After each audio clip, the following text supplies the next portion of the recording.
Hey, you guys, this is going to be a blackout, so you're not going to see me. You're not going to see me, but I just want to make sure that you can hear me though, because this is the first time I'm doing this from my laptop. Can you guys hear me okay? Because I have on the air conditioner and I have on a fan. So I don't know if I need to like cut one of them off or something. Feel free to jump in the chat and let me know. We haven't spent time together in a while, so I figure it would definitely be nice to come on and have this live chat. Okay, good. Thank you for verifying that. Who else is in here? I see some of my day ones, Stay Hungry, and you follow me on Instagram. I'm loving my HP Envy laptop. It's awesome for anyone that has it or is thinking about getting it.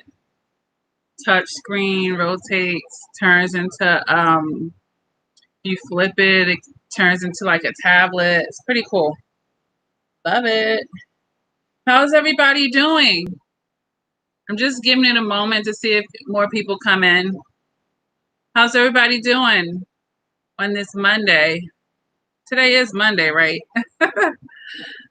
Oh my gosh. It's Tuesday. It's actually Tuesday.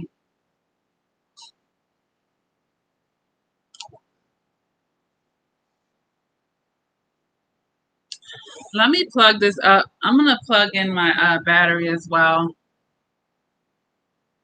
Oh, hey. I'm technically savvy and then sometimes I'm not. For real. I'm trying to figure out how I can get it where I guess it'll be a live stream and I put a picture in the middle or something like that. I mean, I don't mind being forward faced, but sometimes, I don't feel like it. Hey Cherry 48196. So let's talk about it, you guys. I really feel like narcissists, and I've said this like throughout the years, I guess, they're really not the big bad monster. They're really cowards. So even allowing them to be called the savage, to me, they haven't earned that title. A savage is someone that's brave, and that's courageous, if you will. And the way that we're using it in 2020, social media is someone that's kind of badass. Now, of course, if we go through the words in the dictionaries, we can have a light meaning to it and a dark. So if you want to call them a savage because you feel like they're acting like an animal, if you will. Hey, K Dot. I guess I could understand it in that light, but as far as hey, Travel with Jasmine, as far as, in the way that I'm referencing it, they're certainly not a savage at that point. They're certainly not. They're big cowards, as a matter of fact. I really don't see where they're badass at all. Fraud and people not, pretending to be something they're not. That's not badass. That's like someone that's fucking living in fear, if you want to think about it.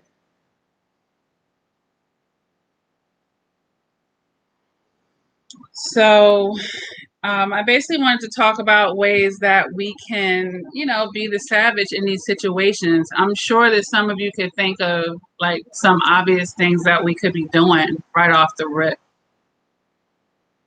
Feel free to jump in. Just think about what a savage represents to you in the light that I'm speaking of. Hey, Robin. Hey, K. Dot. ATL. I lived in ATL for, I want to say, 9 months. Yeah, I spent some time down there. and I went into the Kroger's because I'm up north now and I'm on the ShopRite wave. For those of you up here know what that is, but down there is like a bunch of Kroger's. Yeah, the malls are definitely banging, not to digress. The malls in Atlanta are off the chain. That I could definitely give you guys props for that. And I forgot which mall it was that I visited, and it was straight up just designer stores. And I initially went by myself, and I was like, you know what? I would like have to bring my whole month's income for my kids in here for real. I was like, oh no, I did not bring them to that mall because they were going to put a dent in my pockets. Okay. Yeah. But yeah, you guys, I want you to become a savage as far as just empowering yourself, stepping into your strength and, getting into that energy of giving no fucks, if you will. I mean, once you give this person, yeah, Lenox Mall, honey. Yup. That's exactly where I was, travel with Jasmine. Yup. That is exactly where I was. But as soon as you allow them to sit at your table and they take advantage of that or they don't appreciate it, that's when you got to be that savage. And I want you to think of it more so as I'm going to be a savage about protecting myself. That's the energy that I really want you guys to get into, especially after, dealing with narcissistic abuse. You need to become a savage about protecting yourself and putting yourself first. And especially when someone, like I said, they're demonstrating to you that they're taking you for granted. It's like, okay, I tried to be in this energy with you, but now I got to be a savage with you. And that might require me cutting you off swiftly and quickly and promptly, okay? What T.I. say? Expeditiously? Yeah, I have to go into a T.I. mode on them. For real. Because nobody has time for that. All of that trying to figure it out, all of that trying to give you another chance. No, like we're all adults. Like they are who they are at that point. They are who they are at that point. I'm not trying to convince you. I'm not trying to prove myself to you. You have to elevate above all of that. I adopted the mindset that is not my problem. Exactly. It's not my problem if you don't see my worth. It's not my problem if you want to ruin a wonderful opportunity. It's not my problem if you're stupid as fuck. It has to be like that. It's not my problem if you want to get left behind. Like, I don't have the energy for that. We have to just start realizing how precious our energy is. And the more you start valuing that, you just won't be willing to give them that. You're talking to someone that's been on this earth just as long as you or more. They don't get it by now. Well, you know what? It's not up to you to teach them. And that's another thing, knowing when, someone's not ready. But as empaths, we like to take people's wounds and lick them sometimes. And that's out of our toxicity. Got to stop doing that. And I know I've made videos to address the empathic people who are like really heavy in that energy, because it doesn't have to be a curse to you that you're empath. It doesn't have to be a curse. Can everybody hear me okay? All right. But yeah, we have to be a savage. And then that means it don't matter who you are. Because sometimes, like if it's your sister, your brother, your mother, family, shoot, sometimes it could be your own husband, your spouse that you have to become a savage with, unfortunately, but it's going to be more unfortunate if you don't have that self-preservation. It's going to be more unfortunate at that point. So, another aspect of becoming a savage is being unapologetic. Is more like it is what it is, and getting into that energy.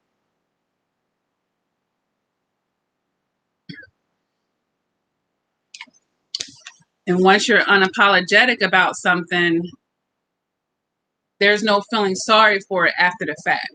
You're not doing it and you're walking away already. As you're walking away, you're feeling bad. You're feeling like, you're in the wrong for some reason because you had to do what you had to do, or, you basically had to put your foot down. Because if you don't put your foot down with certain people, we already know what they're going to do. They're going to take you for a run, and they'll end up dragging you at that point. And, if you've already been dragged through the mud once in your life with someone, I'm sure you certainly don't want to experience that again. And that's why you got to become that savage. You got to be savage about protecting yourself. Like, you know what? One time was enough if that's the case.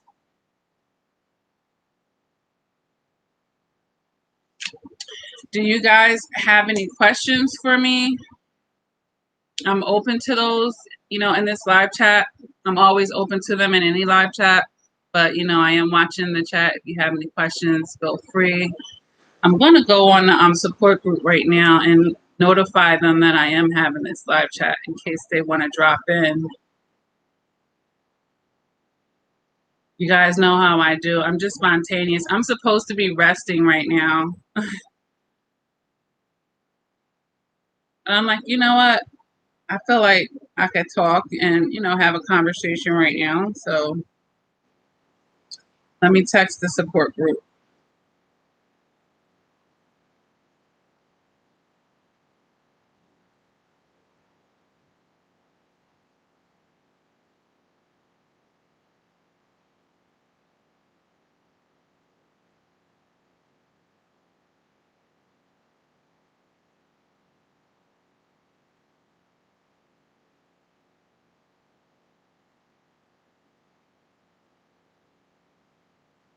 All right.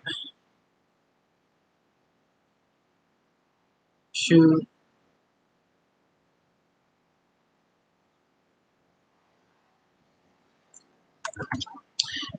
No questions, you guys? Cats got your tongue.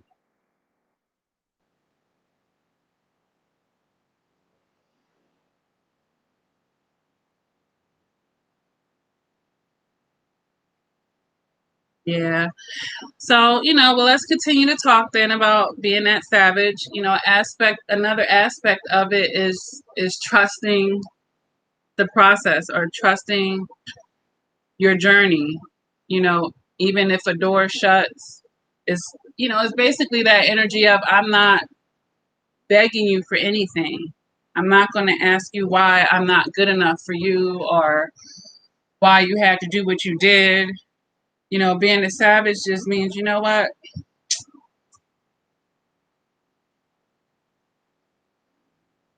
Ruby Taylor in a comment. I don't talk to my adult children anymore about their narcissist father. Is that the best thing? Yeah, I mean, you're saying anymore. So my assumption is you probably been told them what they needed to know, whether they wanted to accept it or not. You know what I mean? And you don't have to beat a dead horse, number one. And number two, they are adults, you know? So yeah, I don't think you have to keep his memory alive in your energy. You know what I'm saying? I don't know if they're still interacting with him, or they're still choosing to connect with him, or they're just curious about him and he's out the picture. I don't know what the setup is, but if you're saying anymore, I feel like you probably told them what they needed to know, you know? What do you think, Ruby? Jill Zamero says, how do I get through it? My panic attacks make it impossible. You mean get through the healing process, sweetie? Well, I know that I went through that phase, and at the height of things. Um, Well, my advice in that situation is understanding that the panic attacks are stemming from some type of anxiety that's brewing inside of you. So if you can identify what that is and work on putting that to rest or finding your peace with that, it's going to have a direct impact on those panic attacks. And what I noticed in my journey was, as I did the work with myself and healing those things that were causing me anxiety, my panic attacks gradually got shorter, and then eventually they stopped. And then I'm happy to say that it's been years, since I've had a panic attack. So you can actually get to that place. And I came from a place of, my worst panic attack was for like 3 hours, girl. 3 hours. I just woke up into that panic attack. So it's definitely possible to get there, but you have to identify what's causing your anxiety, what's stealing your peace right now, and really try to figure out, okay, what part of this is emotional and what can I tell myself from my logic? You want to kind of do that. You're having a nervous breakdown.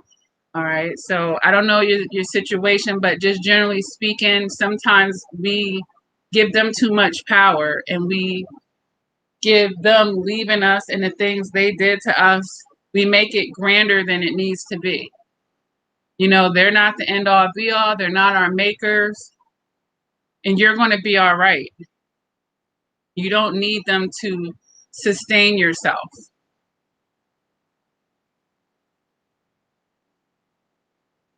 Okay, well, if you've been sober for 18 years, congratulations on that.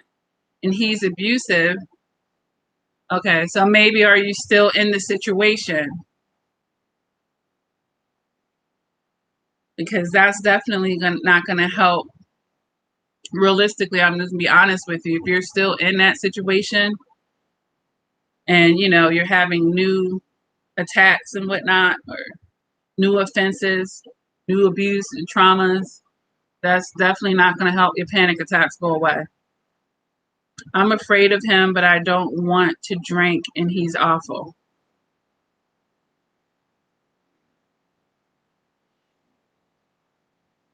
Well, you've gone 18 years of dealing with his toxicity and you haven't turned to the bottle. So I don't see why you need to do that now, as far as that goes. But I'm wondering, they can be, they're dangerous on all types of levels. The worst level is, a narcissist can kill and take someone's life literally. But on the other levels, they take your life, in psychological manners, as far as, they're mind fucking you and psychological and all of those emotional scars and traumas. And, there could be rape, financial abuse, and all the ways that people can be abused, physical abuse. You got to heal from all of this stuff. So it may not have took your life literally, but it's still taking your life because it's taking your peace. So,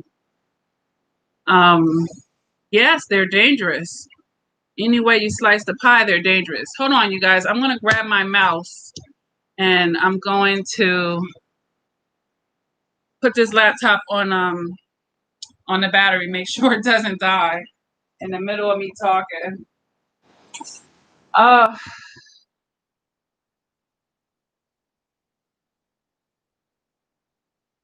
the charger should not be far.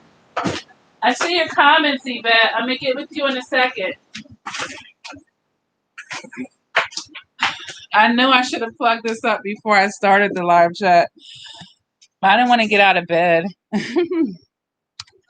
All right, so we got the computer plugged in. I'm just going to grab my mouse too, so I can scroll up and down the chat.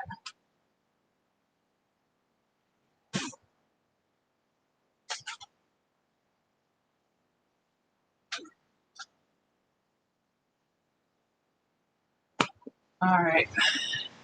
And I was going to do this from my cell phone, but it was like, oh, they'll be able to see all your notifications and stuff. I was like, what? I don't know if that's a good idea. I don't want to put nobody's business on the internet. All right. Trying to get back into position. Oh my gosh. Let's see what we got going on here with you, Jill. Hey, LaTanya. I was telling them that I needed to go over to the support group and notify you guys.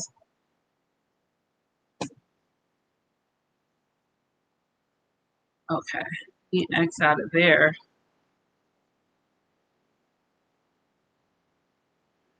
Jill, I'm just trying to catch up with your comments.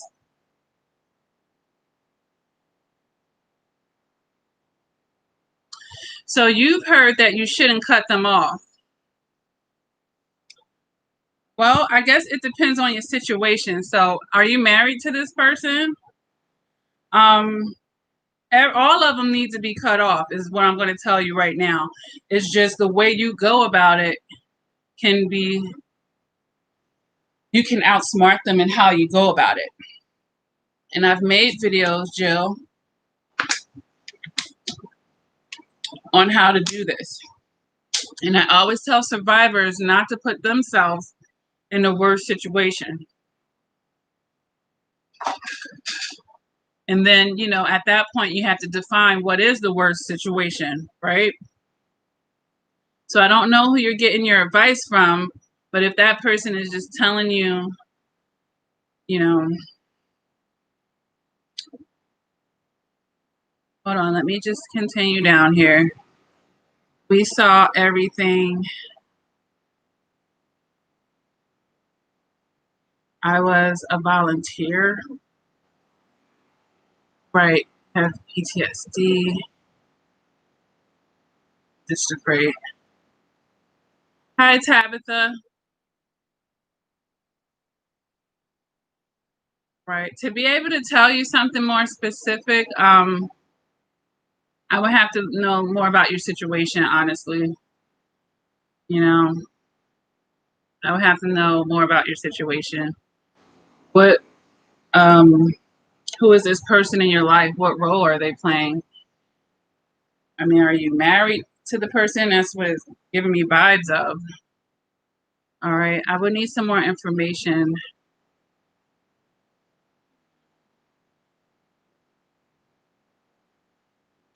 So, Yvette, if you want to give me some more information, Jill, feel free to do that. Yvette says, I noticed that I didn't see the comments right below reflection and progression like normally, so I just happened to hit the live chat button. That's how I got to the comment. Okay. So for anyone that's watching the live stream, Yvette is saying that you have to actually hit a live chat button to see, you know, the live chat comments, all right? Thank you, Yvette. I'm doing okay. I am doing okay. I'm just taking a rest right now, but I feel like, you know, there's nothing wrong with me having this conversation in the meanwhile. Spend some time with you guys. All right. So Jill, and I see your comments, LaTanya. I'm working my way down to you. Ruby Teller says, I cut my ex off after 10 years of divorce. Okay, and you guys have 4 children. Best decision I made. Yeah. Yeah. Yeah. Good for you, Ruby. So I think you're saying you cut them off after 10 years and then you guys divorced and you guys had 4 kids together in that time. Yeah, but you had to do what you had to do. Is that savage about protecting your peace, all right? And not exposing your kids to that, to the abuse as well, and programming them. So Jill says, I've been listening to these lately and they help calm me. Yeah. Yeah, definitely. You definitely want to increase your support system, because a lot of times when people are afraid to leave, either they don't feel like they have adequate support system, or they're not tapping into the support system that's right there. They may actually even have friends and family that see how toxic this person is, that's begging them to leave, and they just won't, because their minds have become so toxic, and they're feeling hopeless about getting away from this person. I guess feeling super entangled, if you will. And that was a whole situation, right? I might talk about that entanglement stuff here with Jada and Will. We might get into that in a little bit. Right. But obviously, Jill, if he's abusing you, thank God you didn't marry him, right?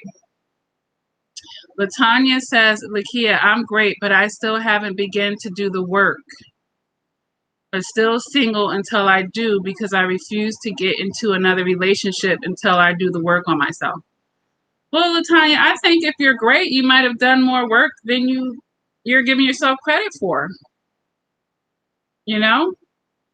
The fact that, and I see you in a support group and you sound pretty level-headed and strong in your comments, I feel like your energy is, pretty good there. You haven't backslid, into that relationship. So I think you've done more work than you're giving yourself credit for. All right. I mean, don't strive for perfection. Don't feel like you have to be perfect to be in a relationship, because nobody would be in one. You know what I'm saying? So don't go from one end of the extreme to the other. Maybe in your relationship, you didn't have enough structure. You didn't stand up for yourself. And now it's like, now you're saying, well, I need to be all of these things, which may not be as fair to yourself, before you would deserve to be in a relationship again. You see? So don't, go from one end to the other. Don't be too hard on yourself. And I know we're like our own worst critic,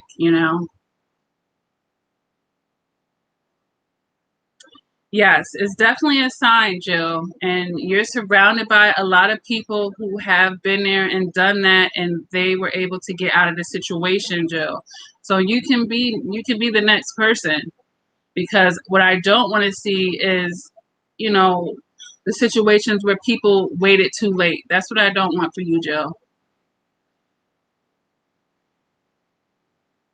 Tabitha Colbert says, I have an open case against the baby daddy who've been trying to hurt me mentally and emotionally, right? I thank God I got out. Sad thing is that people think he is great, right? Well, you know what? You can't worry about those people. You really can't, because I'm a firm believer of the people that are for you are really for you. And his flying monkeys, the people in his family, his friends, are people who were supposedly your friends that chose to be his friend, anything like that. Just trust your journey and be glad that they showed their hand, and like be a savage at that point, because you know what you know, and that's really all that matters. And we can all say a prayer that you get the justice that you deserve in your court case. And there's a lot of content on YouTube to help survivors with that too. And making sure that, you have a good lawyer, and that you're being logical with the judge and not emotional, and the laws. Because that's really what it boils down to in a court, not your hurt feelings, You can use that to, help push you and motivate you to, get that justice. But just do it the right way. Okay? Yes, Jill. You need to find a way to cut him off. Do it without cutting yourself further, though. That's the whole thing about that. He told me I couldn't do better and I'm ugly. Oh my gosh. I'm so glad you said that, because I was going to make a video on the nasty things that narcissists say when they were, when they're going out the door. Stuff like nobody else will ever want you. You know, especially when they have a kid, they make it like you're some type of damaged good. Or if you spent a chunk of your life with them, you know. But that's just something to laugh at. Like, that's them. That's that grandiose stuff right there, where they think they're your maker. Like they made you, basically.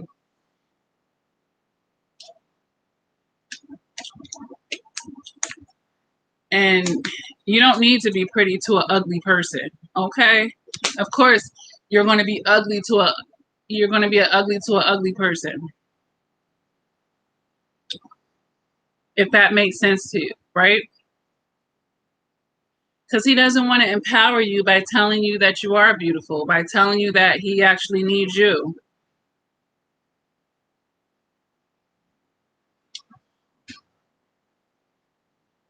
So, of course, he's going to tell you everything the opposite and hope that you buy it and that you don't know any better. So, for you to be with him 18 years, it lets me know that, you know, you are older and you can be smarter than that. I have no family, but my friends are my family. Okay, that's something right there. Sometimes we create a family through our friends, and that's even better than the blood family we were born into. So you got something right there. Yes, Ruby's right. You have to be patient with yourself when you're healing. Yeah, because you're not going to go through 18 years of something and think that in a blink of an eye, you're just going to be over all of that stuff. That's not how it works.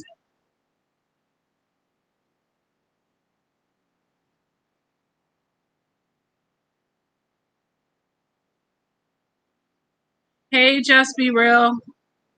You're welcome, Tabitha.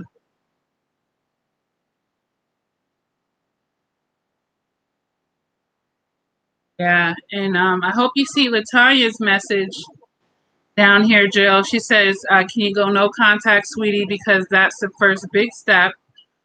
Once you go no contact and really stay away and ignore and block him, time heals all wounds. It really does. Time is definitely part of the equation,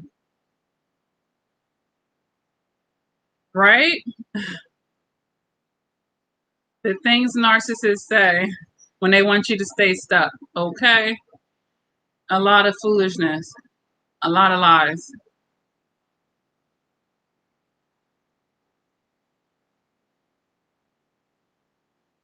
Okay. Intuition Dreams Terror says, gotta go Megan the Stallion on some savage. Okay. I've been physically beaten, and my son's father didn't remember as he was drunk, and all I was doing was trying to leave. Trauma therapy is so beneficial. Yeah, yeah, yeah.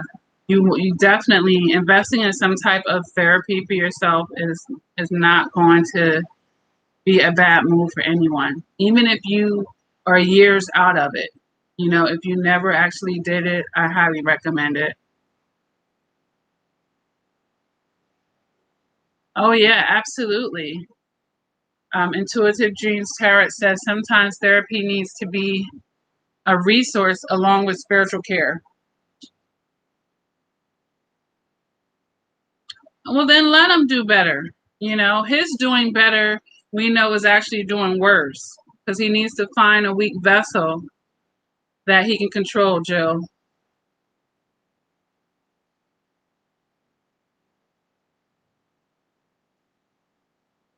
Right.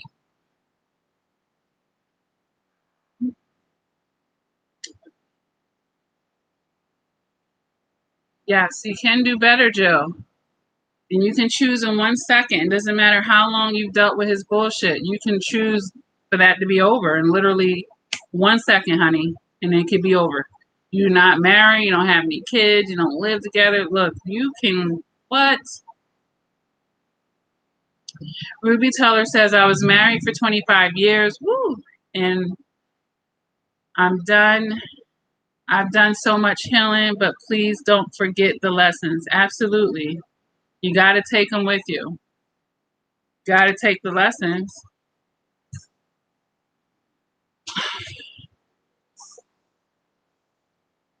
Yeah, but it doesn't matter what he refuses, Jill. That's the whole thing. When you become that savage, it's like, fuck you and your reasons, kind of. It's like whatever you're doing, but I'm on this wavelength and this is what it is. You got to put your foot down.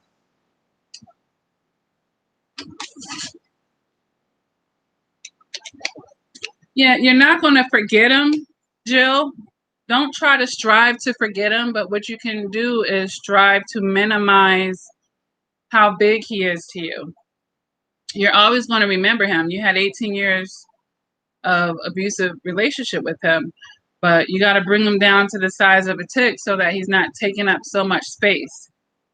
And instead of making all that time about him, make it about you needing to, come into your strength, needing to get more self-esteem, needing to, see the cracks in your foundation that he was exploiting. When you make it about that, it becomes, about you and not so much about him. And he starts getting smaller and smaller, because it's really not about him.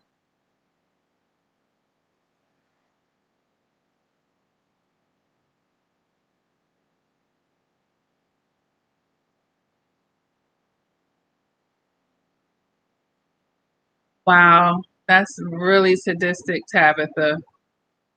I'm so glad you got away from him because you could have broke your neck or anything.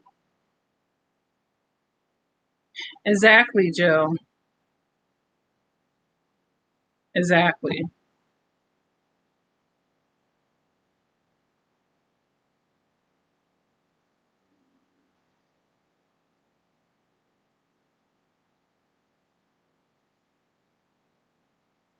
You will. You really will.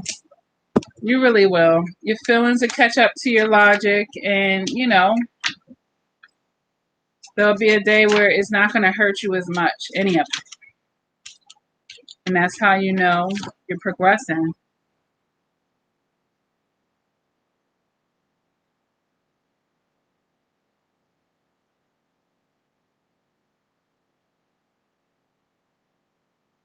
Right. Monsters. Monsters. So I was looking for.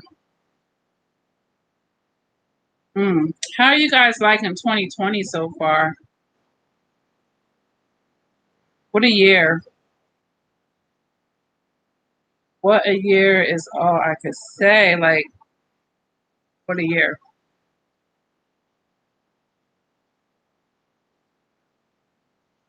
Exactly, Jill.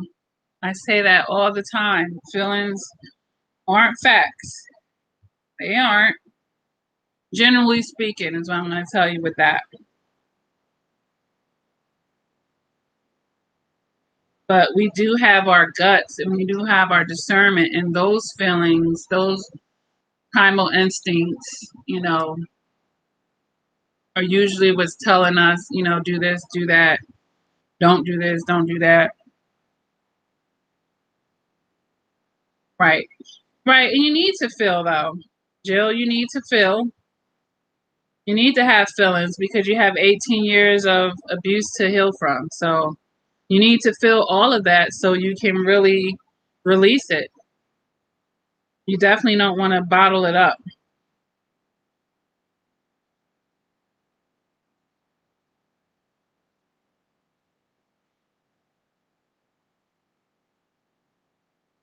So I looked up a definition of savage, which there are many on the internet. And is basically being fierce, being ferocious, lacking a complex,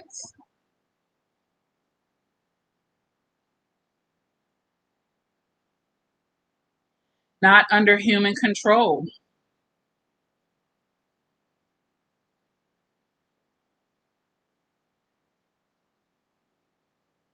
So, and I think for you, Jill, a part of you becoming savage in your situation is going to become more of a strategist because I think, that's a part of being a savage as well.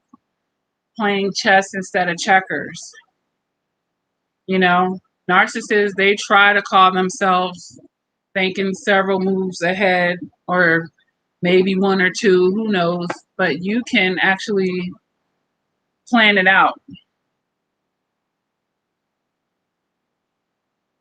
And he won't even see it coming because they won't give you that type of credit. It's actually could be really easy to be a savage against a narcissist because they underestimate you. They already think they're smarter and wiser. They think you don't realize what they're doing. You know, they have a lot of shallowness to them as well. So if you're not calling them out on their shit, they think you might not be seeing it. And I always tell people in coaching sessions, you're always going to be more empowered than a narcissist because they stay the same while you change, while you're growing and improving, keeping the game, seeing the angles. You know, you're actually becoming wiser. They're not going to give you credit for that, but it's all to your advantage. And I made whole videos on why being underestimated can be extremely powerful because they never see you coming. Like, it's easy to be a savage against a narcissist because they're too egotistical and grandiose to think that you're even smart enough to see what they're doing and to actually counter it and one up them. 2 up, 3 up, 5 up their ass. Like, they'll never see it coming. Their ego blocks it. Right. And that's why, and that's how you could be the badass and really like be that savage. He'll never forget it. He'll never forget it.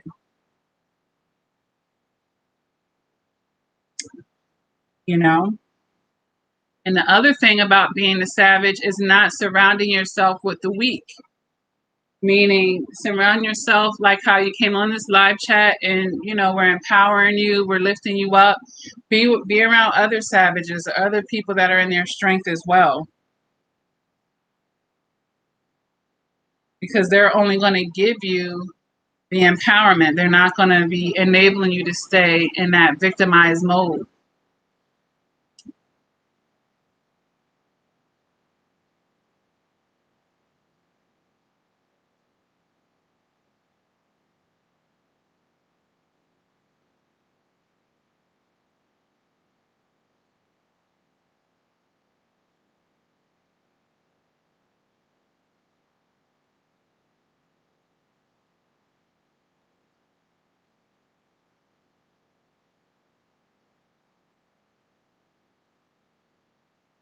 Right.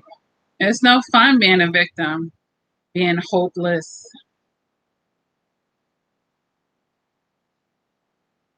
So let's talk about another another aspect of being a savage, and that's, you know, letting your word be your bond. You can't tell the narcissist or set expectations and standards and then come up off of them.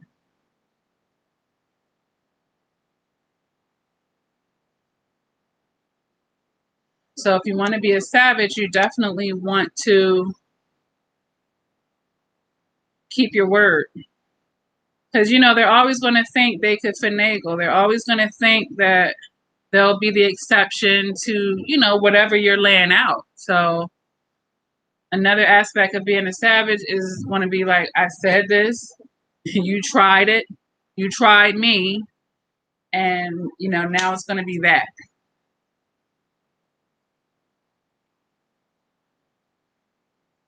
And they're going to be surprised because they're used to empaths, what? Feeling empathy, feeling sorry, making excuses for people because of their pity stories, and what? That parlaying into them getting another chance. So another part of being a savage is there's no more chances. I told you, you heard me, and you tried me. So now it's going to be this. And now that's savage.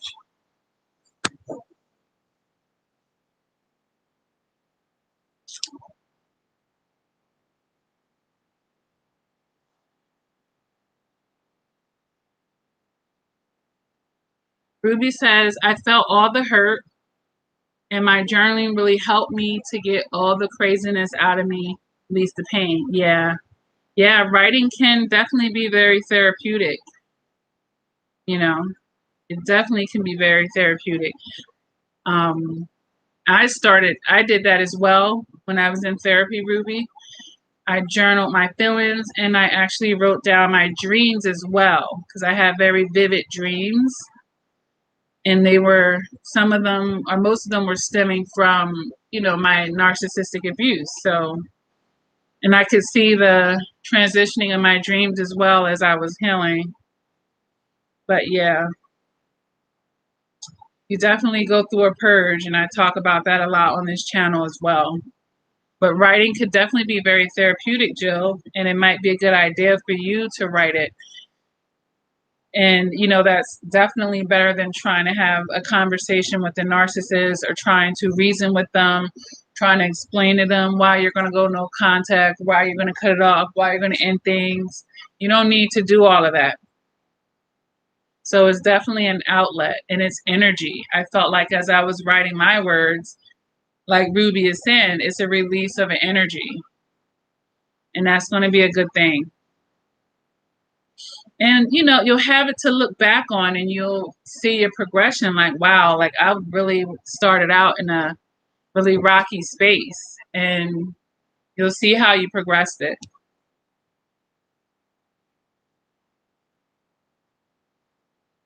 Tabitha says, best thing is to move on, step outside of yourself, and ask yourself as if you're talking to one of your homegirls and ask, why are you with him? Yeah, you deserve better. They really are bitter clowns. And that might be being too nice.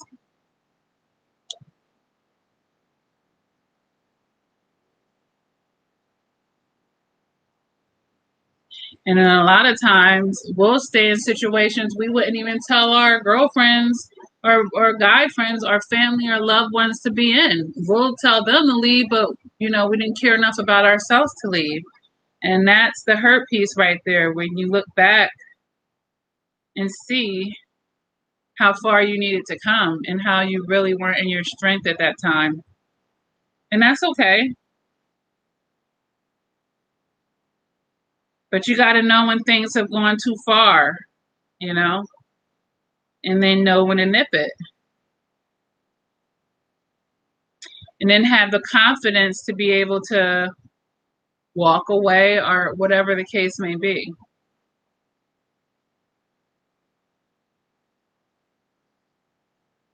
Ruby says, oh, once they realize you know who they are and you set limitations and boundaries, Mines, he avoids me if it's something we attend for our children, but I don't fear him anymore. Yeah. And, sometimes they'll turn up the heat too, Ruby, because they're not sure. Or they're like, wait a minute, this person thinks they're about to elevate and get stronger than me. I'm going to try to zap them down. And they'll go into what I would call their bags, their bag of tricks, and whatever they feel like they know about you and your inner broken child or whatever the case may be, and they'll try to bring you down. So sometimes it could feel like it's getting worse before it's getting better, because they're in survivor mode as well. If you want to think about them needing us to breathe, because they need somebody to be toxic with them. So if you're trying to get away and escape and you were a primary source, a lot of times they're going to be kicking and screaming. And the way that plays out is them trying to block you, trying to sabotage you. And like Jill was saying earlier, telling you you're ugly and trying to, speak death into your life instead of life, Yeah. They try to intimidate, and they want you to be fearful. Because as soon as you're not in that fear, as soon as you see them for who they are, it's disgusting. It's outright disgusting. So that's where their power usually lies, with their victim at that point. Is getting them to be operating out of fear.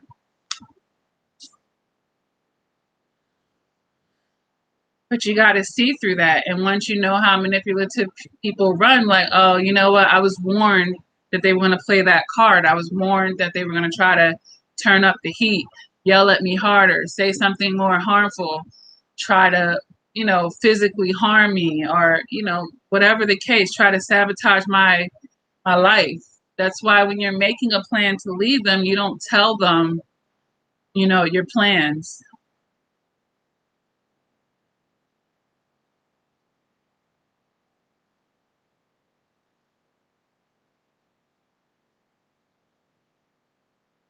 Aw, okay. Well, take care, Yvette, and be safe and healthy.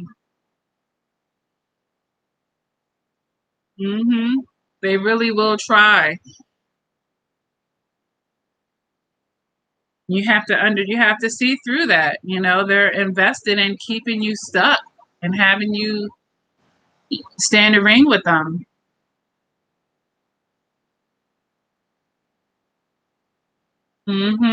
True Two says when you realize that you love yourself, that does a lot of damage to the narc. When you get self-respect and self-esteem for yourself and take your control back. Right. Right. And once they really see it and receive it, they're going to leave you alone. And that's the blessing right there. But a lot of times, the empath or the survivor will feel rejection instead of seeing where them walking off and accepting that, you know what, I can't dominate over this person anymore. They're stepping into their strength. They're too strong for me now to play these games with me. I got to find a weaker vessel.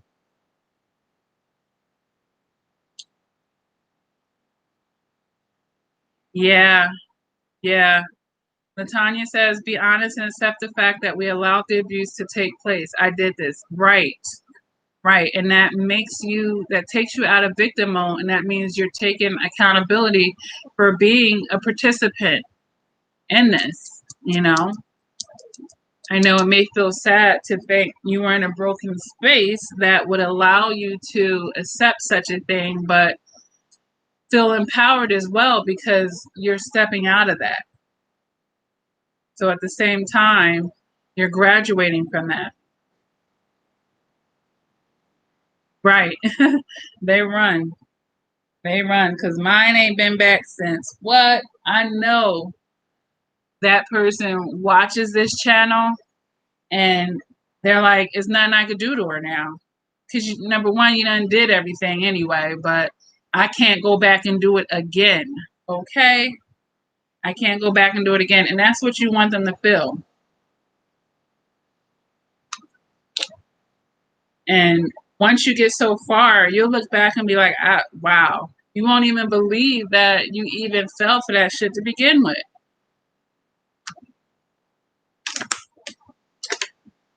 Like you're not even that person anymore.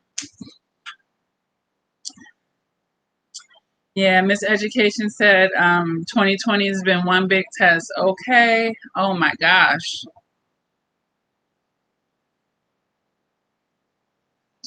Yep. Because going numb is certainly something that can happen in the healing process.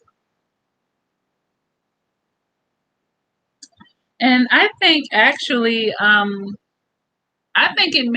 would call it a phase that most survivors will encounter where they feel a little numb. You feel so much and you might just get tired of feeling, like you get all cried out and then sometimes you may not even be cried out yet, but it's just overwhelming.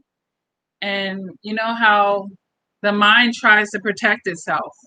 So there's a level of detachment that'll happen there that would allow a person to become numb.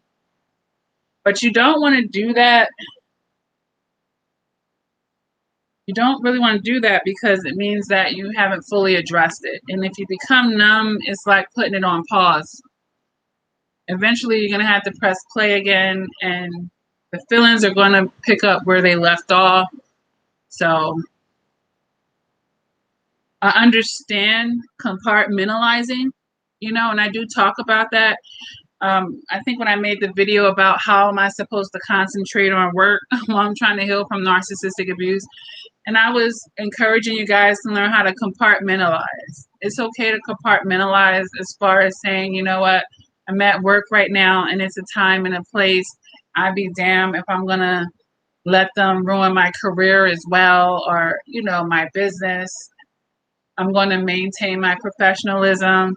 And, you know, I have set times when I'm going to work on my healing. It's okay to do that. And I won't call that being numb as much as I'll call it perhaps compartmentalizing. It really is. It really is a process, True Too, because you'll find that it's not just that relationship that you have to heal from. Chances are there were, you know, events and situations that occurred way before this relationship, a lot of times that even enabled you to you know, attach yourself to that kind of relationship to begin with, especially when you're healing from a romantic relationship. So Ruby says, I felt numb for almost 2 years, no tears, but when the scale fell off and the healing began, the tears flowed. Yeah. And also, I'm going to caution you guys about the numbness. A lot of times, you know, it's a form of escapism. I'm going to just say that. But when we're talking about escapism, other things can happen as well. You know, I've talked to many survivors who got numb right away just because they needed to be in survival mode. You know, I know when I divorced my narc, I was numb right away. You know, I'm not the most filious person to begin with, even though I am empathic in my own right, but I'm excellent at compartmentalizing things. But when I first got the divorce, I was just in survival mode because I had 4 children to take care of. I had a full-time job, and the narc that I was divorcing from, he just cut us all off as far as he stopped helping with the kids. So I had all these things to juggle in my life. So I felt like I didn't have time to fill. It was like, okay, I can sit over here in a corner and mope and cry, or I can hop into survival mode and make sure I keep a roof over me and my kids' head. You know, I stay in good standings with the job that I was working with at the time. You know, I just did not have time. I felt like I didn't have time to do that, or, you know, that's how I chose to play that card. But I want to say 2 years, it sounds like you, Ruby, maybe 2 years down the line, I think those feelings started hitting me a little bit harder. I was using escapism because even though I was working and taking care of my kids, I was partying, and I felt, you know, I just felt devastated, and I was trying to fill those voids with other things. I was going out on mad dates, you guys. Like, you know, it was an artificial feeling of being wanted and desired, if you will. But I was doing that. I was going out on mad dates, like 3, 4 of them a week, like, and I got exhausted eventually. And when I stopped and came up for air, and I realized all that shallow shit was not serving me and it wasn't fulfilling me, you know, drinking all that Grey Goose. I tried to run away from my feelings. I really did. And when we do that, and that's why I have to mention that escapism along with, you know, when we're getting numb, that's a part of the escapism as well. But we might try to fill the voids with other things, you know, with alcohol, with sex, you know. But after you sleep with this stranger, perhaps, and, you know, you have this orgasm, and then that's over, you're back to square one, right? Because it wasn't anything meaningful and it wasn't really enriching. It's not really what you needed. It was just a distraction, but a toxic one at that. And you trying to escape your feelings. So I definitely went through phases like that. And then I fell through a depression. Or some people would argue I was depressed all along, but then, the height of it, it went to another level at that point. And it really hit me like, wow, I really spent all my 20s with this person and it really didn't work out. And man, we had all these damn kids. And now I am what I never wanted to be, a single mom. And it really just hit me. And also, I really feel like the ripping and running just caught up to me, because you can run all you want, but the body is certainly set up to eventually need to rest. You know what I'm saying? So after a while, I think your girl got tired. I think your girl got tired. The depression went to another level, and all those feelings that I pushed down, like that beach ball that I talk about in other videos. If we're at a swimming pool and we push a beach ball down to the base of the pool and let it go, that thing comes up really hard and fast. And I really needed to get into therapy and deal with myself. But I remember taking out family leave with my job and calling out a lot because at my job, depression was eligible for family leave. And I wasn't like using the system at all. I really didn't want to get out of bed. So it is a process, honey. It's definitely a process. You can be numb. You can, try to fill the voids with other toxic things. So you just want to be careful of stuff like this. And, I went through my phase, and I guess I had to learn it that way. Back then, I don't think anyone was talking about narcissistic abuse. This was back in 2011. Okay, I didn't really, see all of that. And I was darn sure it wasn't on YouTube like that. So, all I had was my understanding. So in those cases, a lot of times it's a trial and error. Like, keep doing the wrong thing and eventually it'll click in your mind, you know what, this isn't the way for me to go. You hit your head up against the wall enough times, you know what, this isn't it. But let me scroll back here in the comments. I see a lot popping off here.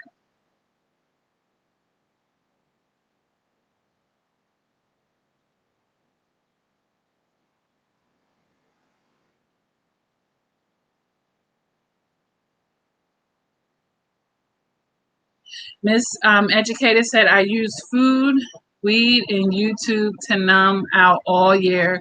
Just stopped smoking 8 days ago, and I cry and I have panic attacks from suppressed emotions. Yeah.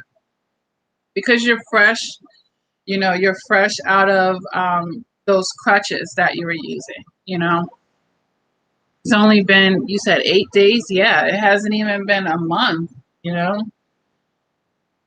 But good for you for, not giving up on yourself. And you bring up some really good points about the emotional eating and stuff. And I have made a very good video, you guys, about that you could use, for the emotional eating. Yeah. Yeah, I did that as well, Miss Educated, as far as using food,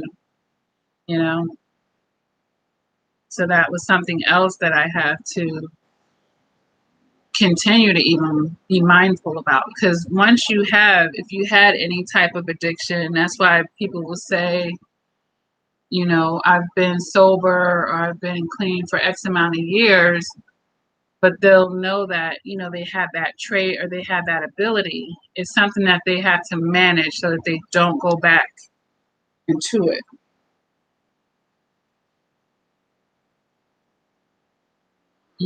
And then the money, all the money that we spend on the weed, and then it could be even affecting your ability to get into certain careers. So True Two says you have to isolate your I don't care just to that narc, but care about everything else. You cannot lose yourself in the healing process. You have to still love, but not be taken advantage of again. Yeah.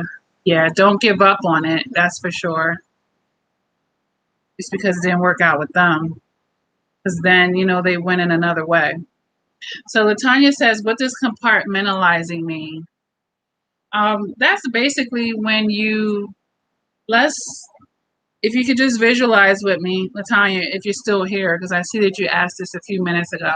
Let's say I had a whole bunch of boxes and I'm sorting things. That's basically compartmentalizing right there.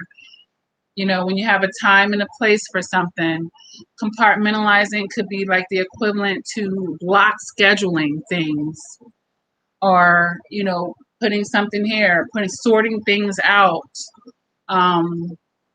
That's like saying, you've seen that meme a lot of times on Facebook and other areas that say, I'm giving myself 2 hours, or I don't even know if it was 2 hours. I'm giving myself a few minutes to cry, and then I'm on to the next thing. Let's say you had a rough night. In the morning, I'm giving myself two minutes to soak, and then boom, I'm keeping it moving.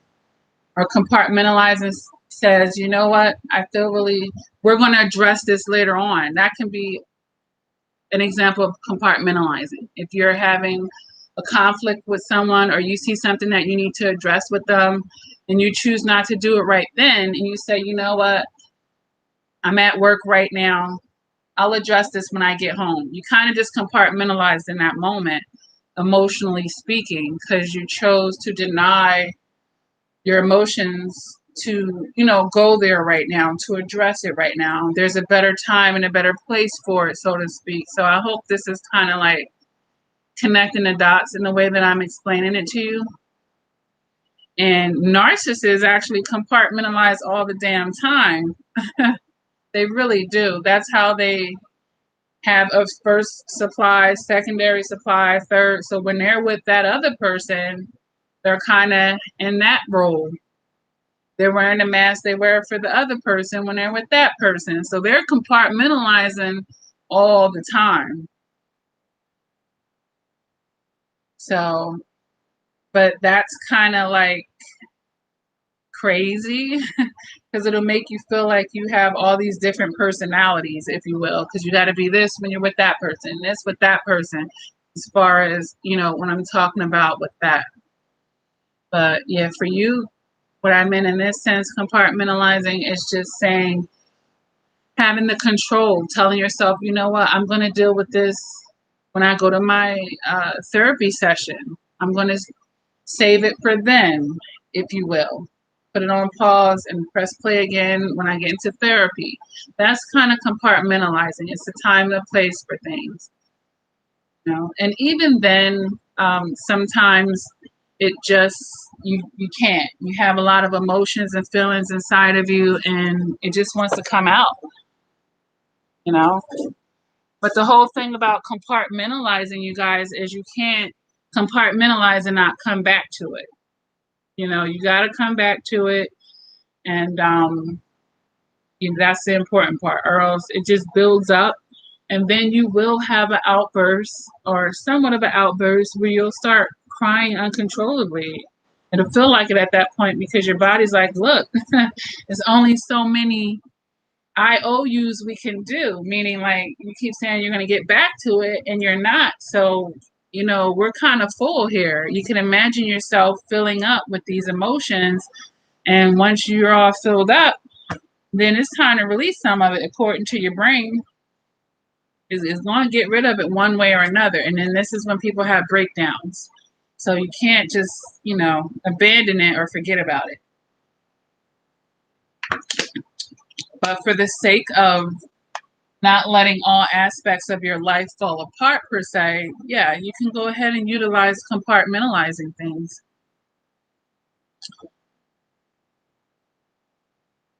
All right, I'm just reading down the comments here. Oh, yeah. True 2 says, after dealing with a narc, depression is a side effect. Yeah, chances are you're going to experience some level of depression. Chances are.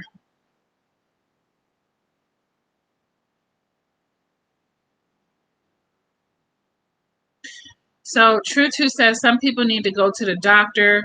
When the narcissist left, the narcissist projected their worthlessness onto their supply. Yeah. Yeah, and we were kind of talk about that earlier when we were saying, the verbal abuse and taking stabs, trying to take the biggest stabs they can at your self-worth, which is probably already shattered at that point from all the abuse.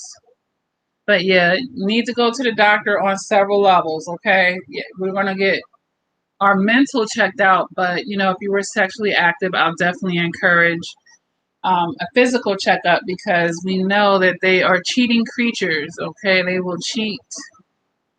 They're definitely cheaters, so just check on yourself all the way around. And then some of you may actually even have physical injuries, from the physical abuse. So, just have the maximum amount of self-care at that point. Seashell 200 says it's normal to escape because it would have been too much to process straight away. You could have had a breakdown, right? You started your healing when you were ready to face it. That's why you're so good. Oh, well, yes, it is normal to run away. A lot of times if we're feeling overwhelming, we'll procrastinate, and call that like a level of procrastination. It's like, I really don't want to address it. And the elephant is still in the room, And yeah, there is God's perfect timing, and we all have our journey. And by me choosing those other ways of dealing with it, it eventually got me to where I am now. So it all still worked out, yeah. But, if I had gone into therapy, had done it other ways, that would have been fine too. But I wouldn't have gone through that block of filling the voids with, all those dates and the Grey Goose and all that stuff. So,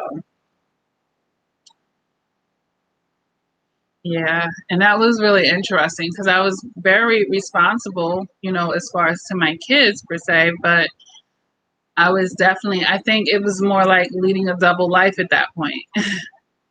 It's kind of how that would feel. But yeah, when it hits you, it definitely hits you. True 2 says, I'm healed now. I'm trying to help others along the way now. You're not alone. You all have friends on YouTube. Yeah, the community is definitely growing. And I actually see people that were survivors on my channel starting their own channels and stuff and doing well with it. And that's great because each one could teach one. There's billions of people on the world. So we're going to meet lots of people to be able to come forward and spread the word because there's only so much energy that one person can do, but all together, standing together, lots of people can get the information out. And then some people might like, that person's delivery. That person might make sense and be able to make it connect better. So having different individuals do it, meaning that they can do their style with it. And hey, if that works for that person and God makes them cross that path, everything works out. And, that's a win for the community overall. Great, Latanya.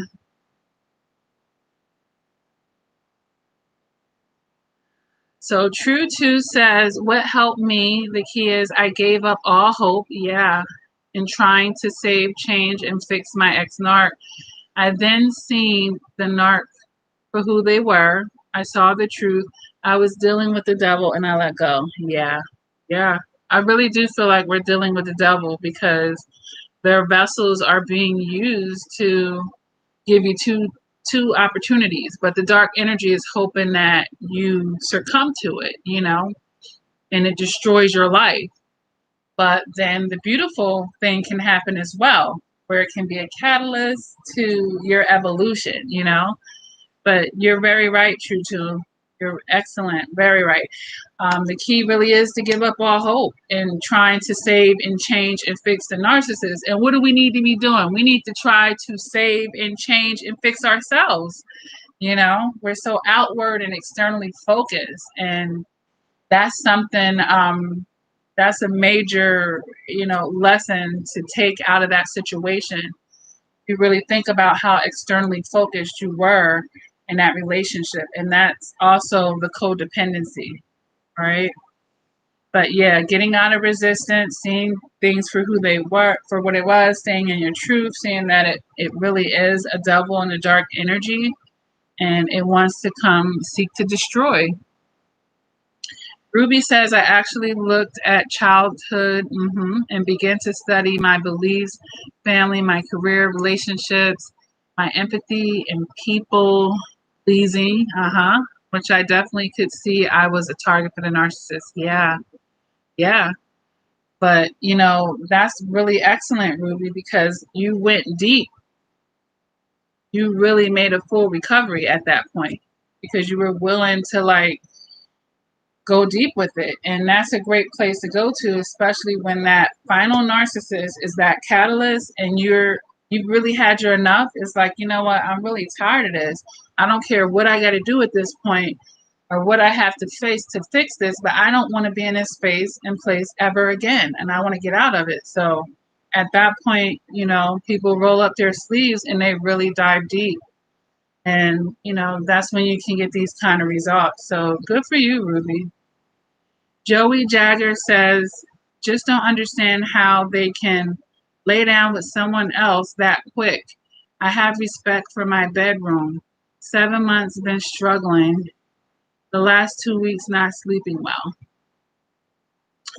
Well, Joey Jaggers, we have to understand their shallow attachments to people and how they're not really being intimate and how you can have, even though you may feel like, you know what, I can't go there with someone without really having meaningful feelings with them. That's not how narcissists operate. As a matter of fact, most of them use sex as a tool of manipulation and entrapment to other people. So when you understand how narcissists are and not project your way of life and your way of being onto them. So you got to separate how you would do things versus how they move and shake. You know what I'm saying?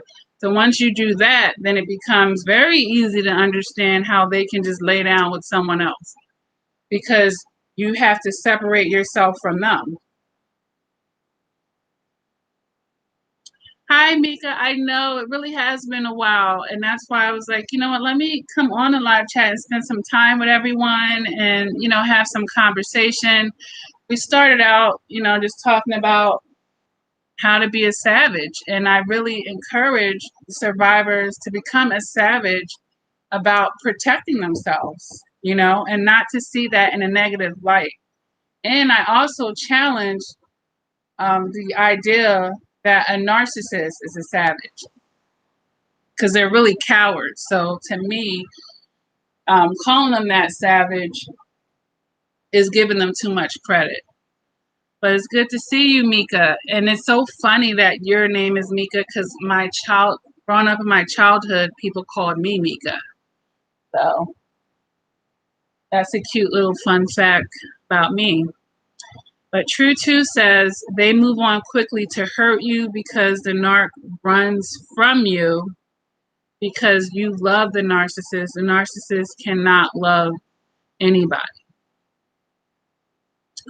Well, honestly, they do move on to hurt you, but a bigger reason why they move on so quickly is to lick their own wounds. They have to fill voids. They don't know how to stand on their own. And they need to fill that void. So if you're not filling it, they need a quick fix.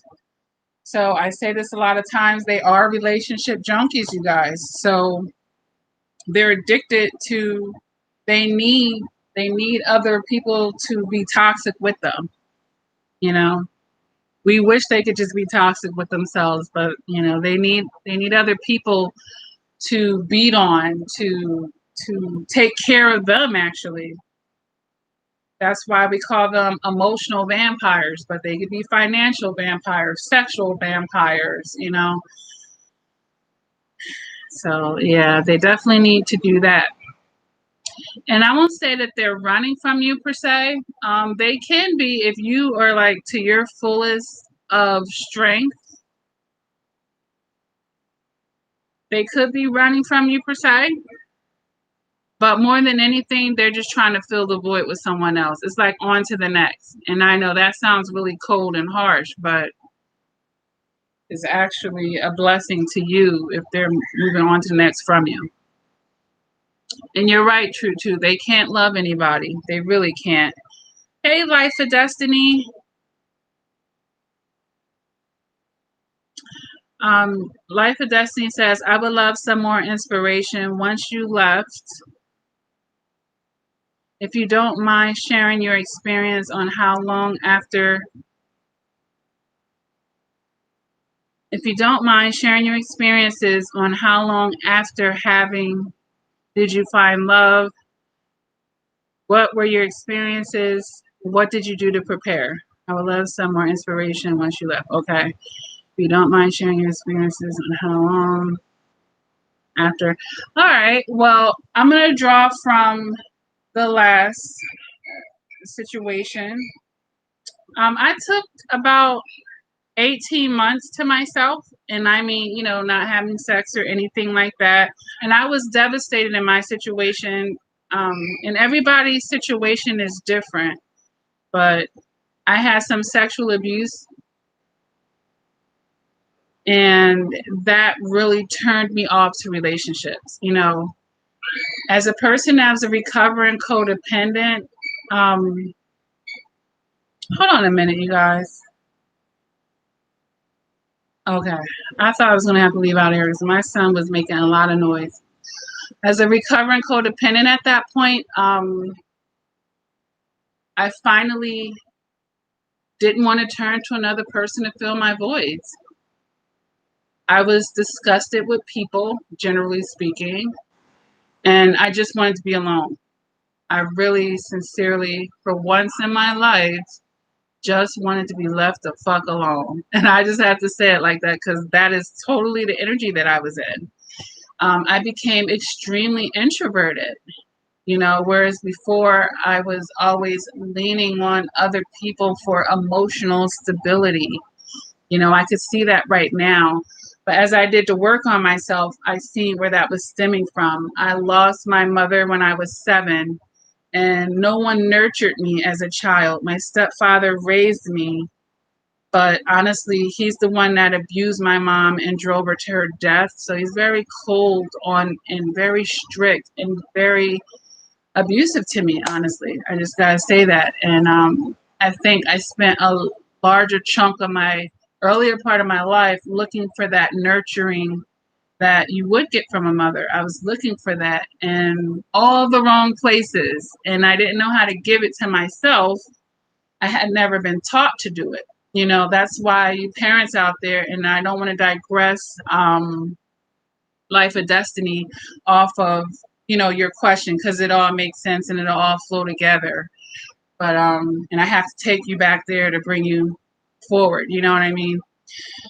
But yeah, all of you parents out there, that's why it's so important to, you know, teach your children emotional maturity, teach them self-worth, and be nurturing and supportive to them, not in a way where you put them on the pedestal and make them feel like they're better than everybody else in the world per se, and that they're just these perfect vessels, because we all have our faults, you know what I'm saying? But to have enough warmth to give them hugs, tell them you love them, to support them in their endeavors, to congratulate them and be there for them, and not just in a financial aspect. But yeah, I was looking for that in all the wrong places.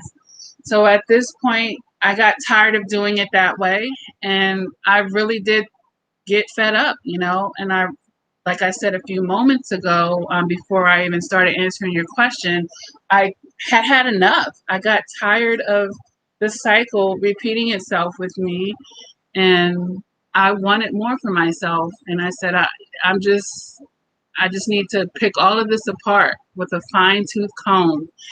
But I ended up just listening to myself.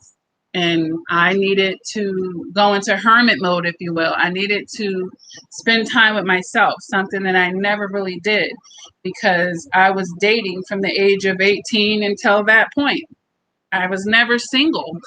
I was married most of that time. And then by the time I was divorced, I was already dating like a month later. So there was no time off. All I knew was being in relationships. But I had so much emotional maturity that I needed to gain for myself because I settled down at a very young age. I met my ex-husband at 18 and I divorced him at 29. Okay. So I was 29 going on 19, if you will, in my emotional maturity.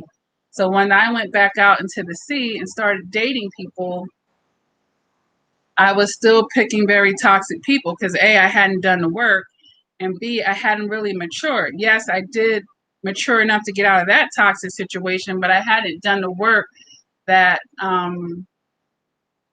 allowed me to, get into that situation. I knew I wasn't going to let nobody beat my ass, because he was putting his hands on me. I knew that much, but there were a whole bunch of other aspects that needed to mature with me.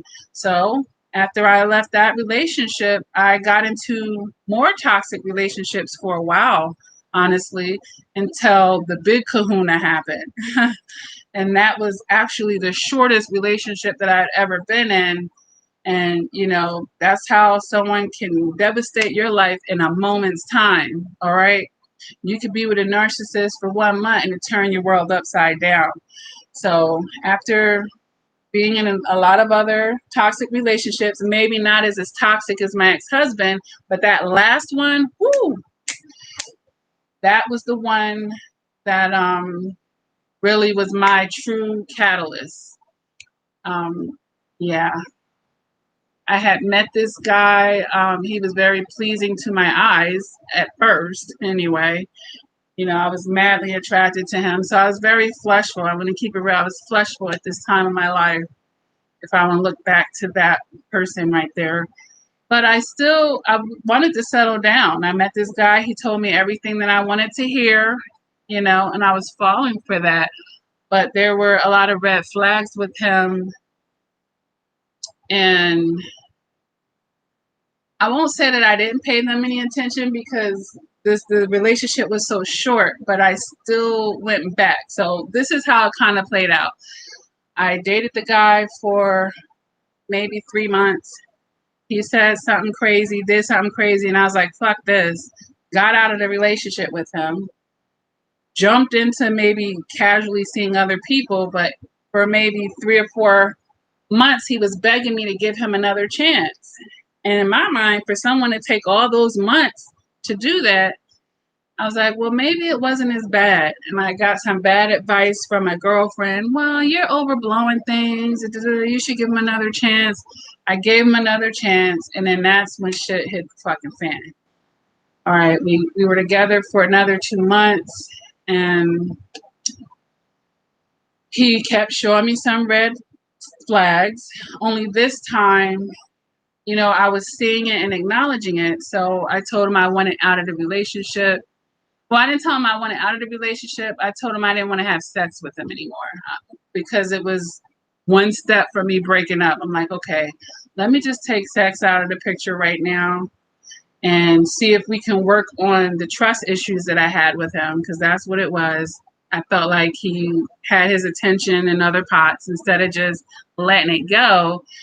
I kind of kept a foot in the door, and that was the wrong thing for me to do. I tell you that right now in hindsight. The guy ended up raping me, and I ended up getting pregnant out of that rape and keeping the babies. So that was, and finding out that he had given me an STD as well. That was completely curable, but nonetheless, it was just a lot coming on me at once. So that situation is what took me to my catalyst moment. But your girl had to get raped and pregnant and all this stuff. it was like the universe had to scream at me, and not only scream at me, but put me in a situation where I had to take several fucking seats. Once God put them twins in my belly, you ain't gonna be moving and shaking like that. So he wasn't gonna have me in a situation where I could just go back out and start dating people, you know. So I went through my pregnancy with them, and it was a crazy time in my life. I'm going to tell you that right now. I had a narcissist in my family. There's many of them, but I turned to one of them for help. And it was like, you should relocate for safety purposes, because I didn't know if I was going to be safe. And, you know, this was like 16 hours from where I live. So that's when I came down to ATL for a brief amount of time, because that's where the family member lived. I gave up my place up north, you know, and this was my sister. I'm just going to be cut frank with you guys. My sister did this shit to me. She was like, oh, you should come down here and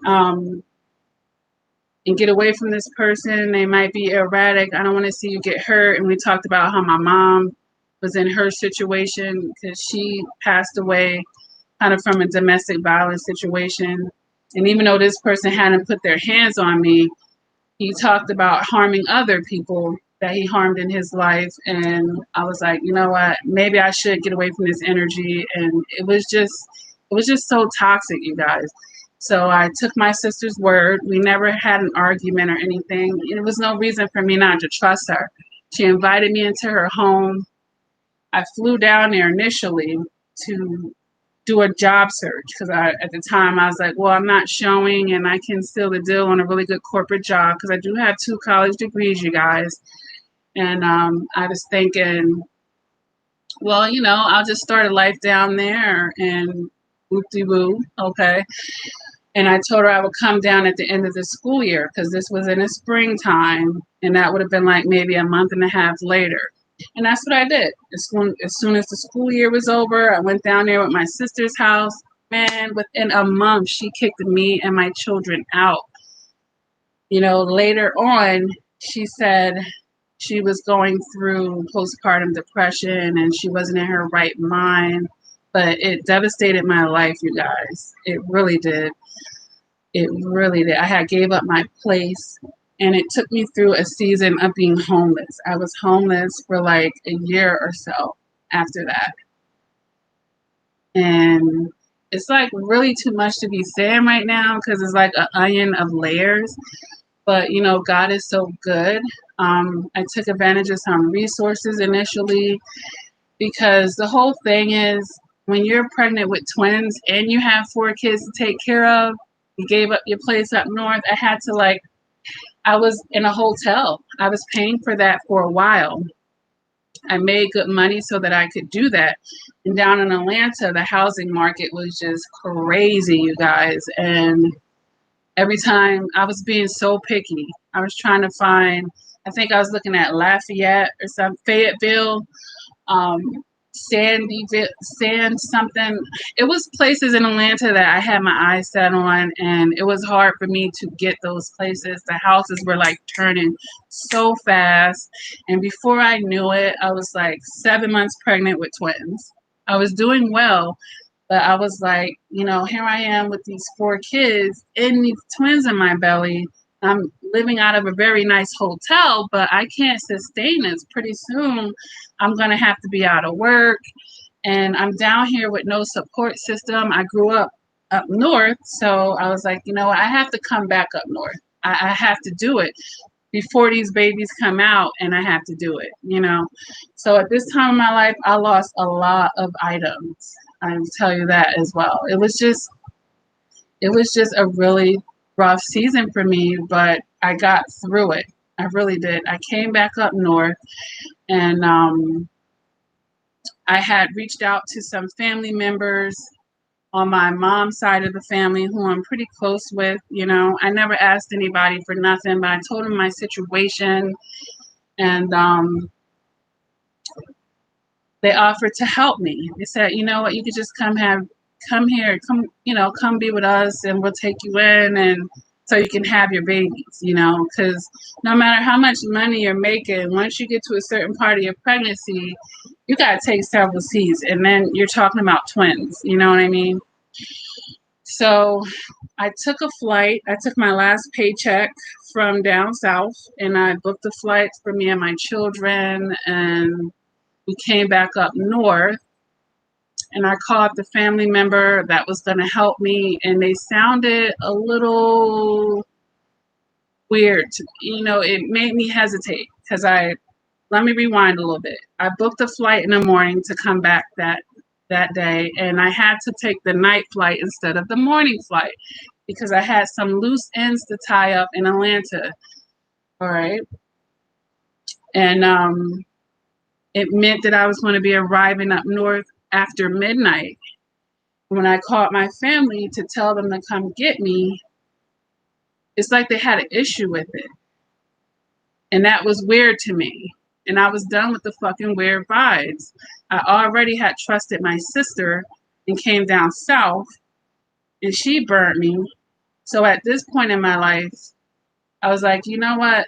I'm done with the fucking funny feelings. I don't know what's going to happen with me next, but I'll be damned if I go into another situation with a family member that's just going to fuck me over. Like I don't get it. And then as an empath, I put myself in that situation. I was like, I would have just helped my fucking family. Like, it's a crisis situation. What is wrong with people? So my twins were born in January. So I came back up north in the dead of winter. Okay, it was cold as fuck. All right. With as much as our belongings as I could, I paid some baggage fees and whatnot, but once I arrived there and they were acting shady, I was like, all right, I have X amount of money left, which was enough for me to pay for one more night at a hotel. So the whole idea that I originally had was the flight would have been in the morning. I would have gotten there in a day. And the storage place was about a half a mile from the airport that I was going to put my items there. I had already set it up, the storage, but because I got there at a certain time, Nathan, close my door. Because I got there so late at night, the storage was closed and I didn't have access and all of that. So I had to call a taxi cab. We had to take like 4 of them, as a matter of fact, to get all of our stuff to a hotel. And I didn't want to be in a bad area, so I went like to Springfield, Pennsylvania, and got me a hotel over there for me and my children. So by the time I paid for those, any taxi leaving the airport is going to cost you a grip. Okay, so that sucked. I was like, for all of this, if this was about money, I could have paid that relative to money, but at that point it was more about them funny vibes. And I was like, you know what, I'm just going to jump. Steve Harvey always talk about jumping off the cliff and just jumping in your life. So I just jumped at that point. I'm like, you know what? It's got to be something else. Fuck it. I went to the hotel. I paid for that night.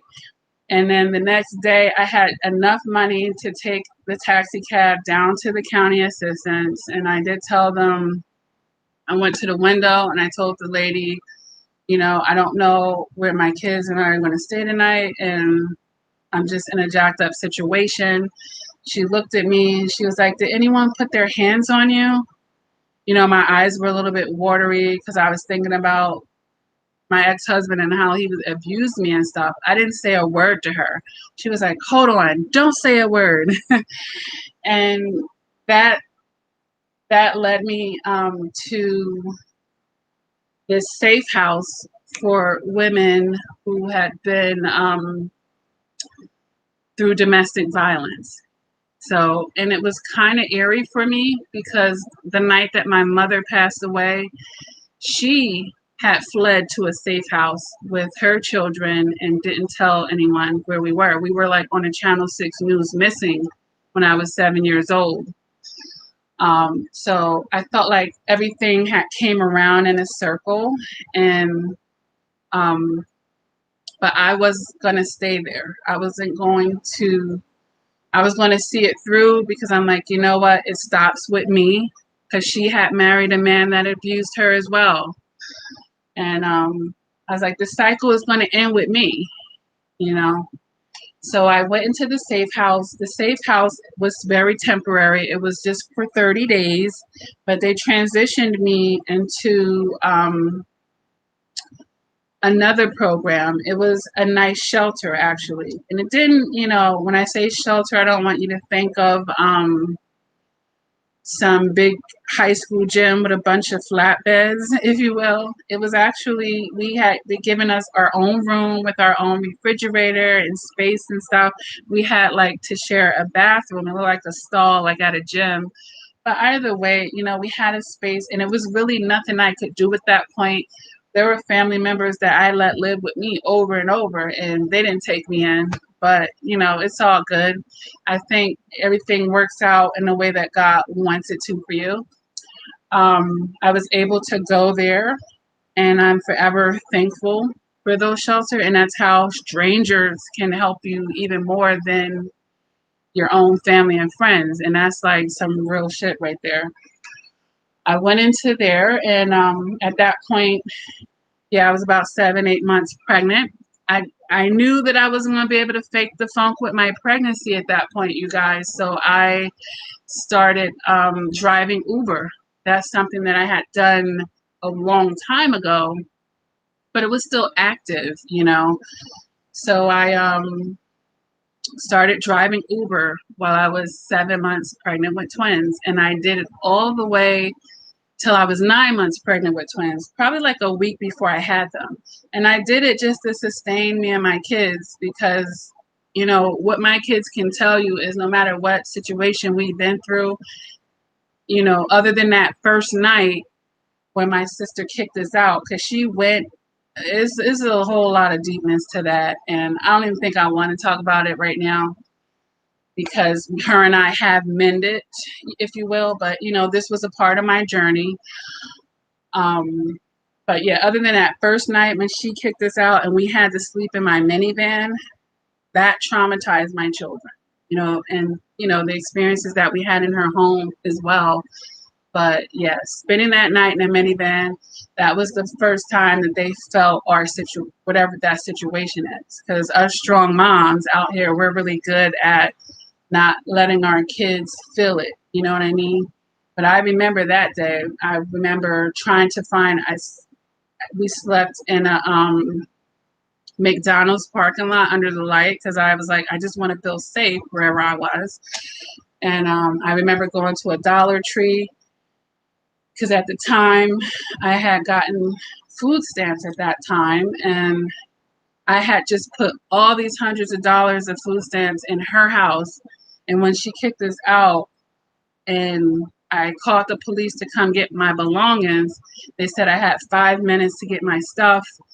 And I was like, well, I put a lot of food in her house, and I don't have a freezer or a fridge, so she can keep all the meats and stuff, but I do want to take some of those dry snacks for my kids and stuff.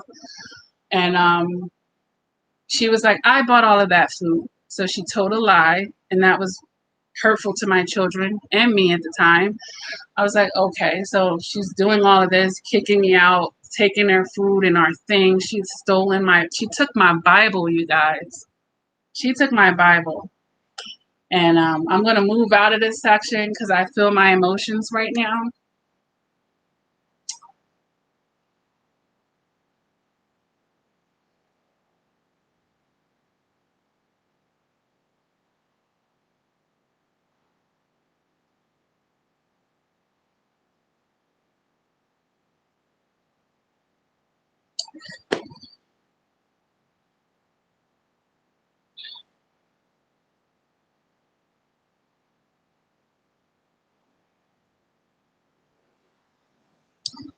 So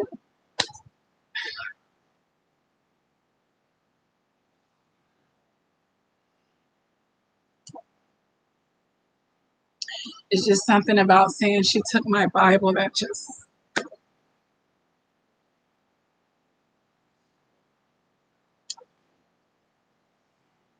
that was really rough. But anyhow, fast forward, like I said, I started driving Uber when I came back up to sustain me and my kids. And, I was able to get unemployment from my other job, and, tax time came and all these things. But even though I had the money, I needed to be able to go back and find work. And I talked to a good friend of mine, and she said, you know what, Lakia, I know you want to jump back into work, but you should at least stay with your babies for at least three months, because I had the twins and I had a C-section and I had to heal. So I ended up staying in that shelter for 5 months more after I had the girls. And during that time, I just savored spending that one-on-one time with my twins. And as a single mom, it was the first time in my life where I could just kind of relax and be in the moment and, just be with my kids. But I'm always forward thinking. During that time, actually, I wrote I wrote the 3 books. The 4th book came later. So I never had the time after I divorced my ex-husband, because it was always work, work, work, and all these bills and kids. So actually being able to be in that shelter for that time allowed me to write the books that I wrote, to go through the intensive therapy. It just gave me a break to be able to do those things. But I definitely didn't want to stay in that situation any longer than I had to. I was like, I have 2 college degrees. I'm very capable, I have a great resume. I just needed to heal and get my babies to a certain point where I could strike out again, because I like to cut once. I don't want to be premature. And I was definitely in my logic at this point. So around the time that the girls were 5 months, well, 4 months, I started my job search, and I got a really good position. God is good. He's always been favorable to me in the career sector of my life. And, I had the deposit to get my own home. The people at the shelter actually had connections, of course. They're a great resource for connections of people who help people that are coming out of a shelter into a place. We didn't go to no rat hole or anything. We actually went to a nice home, and that's what I did. I got in there fair and square, but they knew that I was coming from the shelter. So um, it was great, me and my kids, when we finally got back into our own home after that long experience. But during the whole process, God definitely revealed himself, and he taught me to put his faith in him and not man.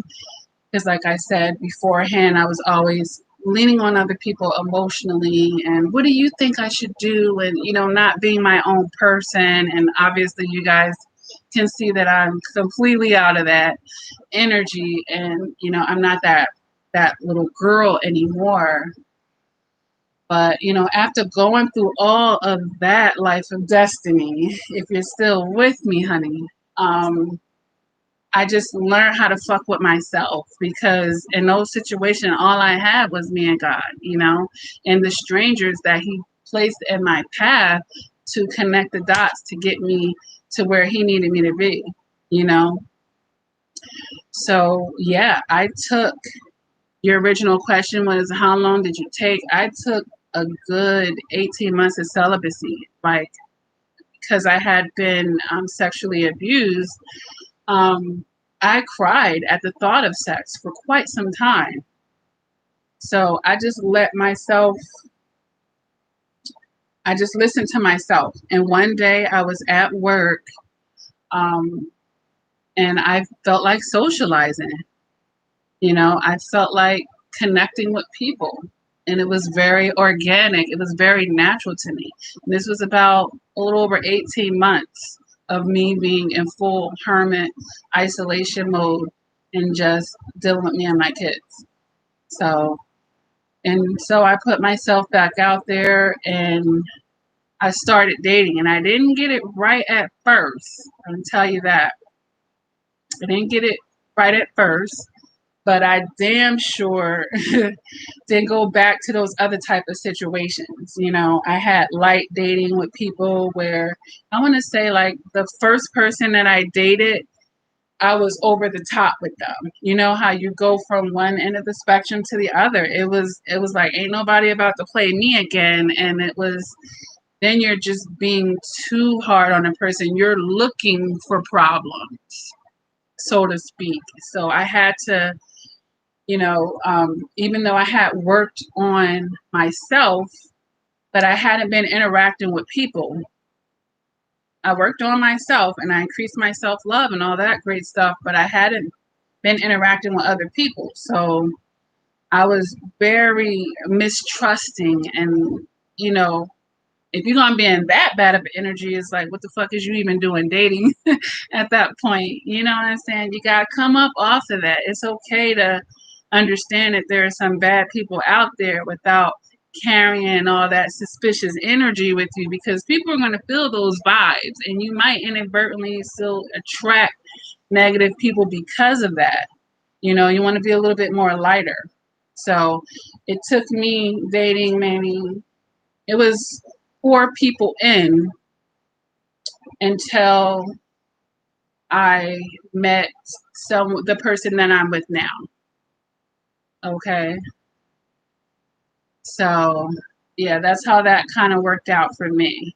But yeah, I started out on their asses. Okay. I was on people's asses because, you don't want that to happen again. So, but you guys, Mama has lived, and I kind of, and even the way that I just explained it to you guys was the short version.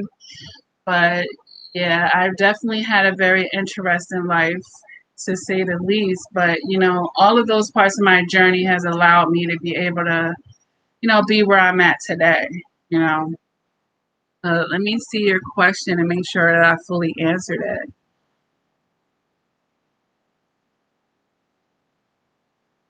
Yeah.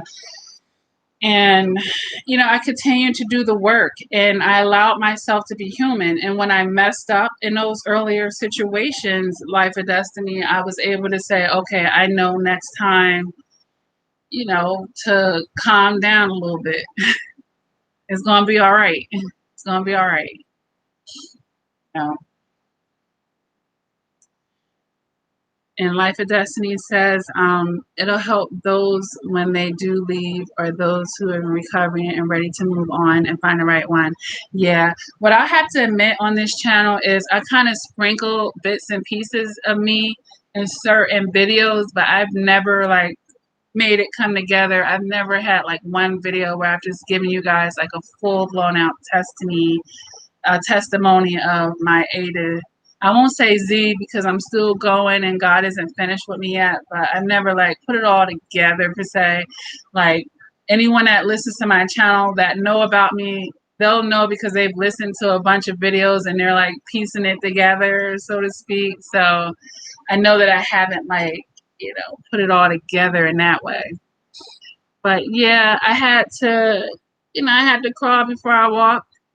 I had to, feel my way through it, but it can be a learning experience, and those relationships are stepping stones. So I'm going to tell you that right now. I mean, is it possible that the next relationship after the narcissist could be your best one? Absolutely. But it's also possible that, you might stumble a little bit more, but it will not be like before. It just won't be like before. And if you're still continuing to take your lessons, like I said, they'll be stepping stones for you. And eventually, they're getting you ready. It's getting you ready. So don't be upset if, if it wasn't that.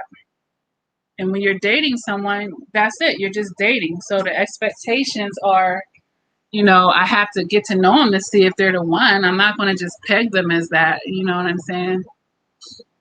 And understanding that sometimes you gotta throw a fish back in the sea, because you'll become better at seeing the red flags, and you should become more pickier as well. So let me scroll down. So, you know, when I talk to you guys about all the ways that people have been abused, like I've been there and I've done that. I'm not just, you know, reading from a book or something. Like I've been homeless before. I've been financially abused. I've been verbally abused. I've been sexually abused, physically, all of these things. And yet, you know, I'm still a beautiful creation of God. You know, I'm still standing strong here today. I'm still not giving up on myself, and I still, you know, have peace and happiness. I'm still blessed in my life. So, you know, God has the final say and not man. You know, I make a channel like this to make sure that, because you don't have to learn everything the hard way. I feel like I've learned a lot of hard lessons. You know, I've had to learn through experience, but you can learn just by seeking wisdom from a channel like this. That you know what, Coach Lakia talked about this. I can avoid it. I don't have to go through all of that. So, all right, I'm trying to see where I am in this chat box.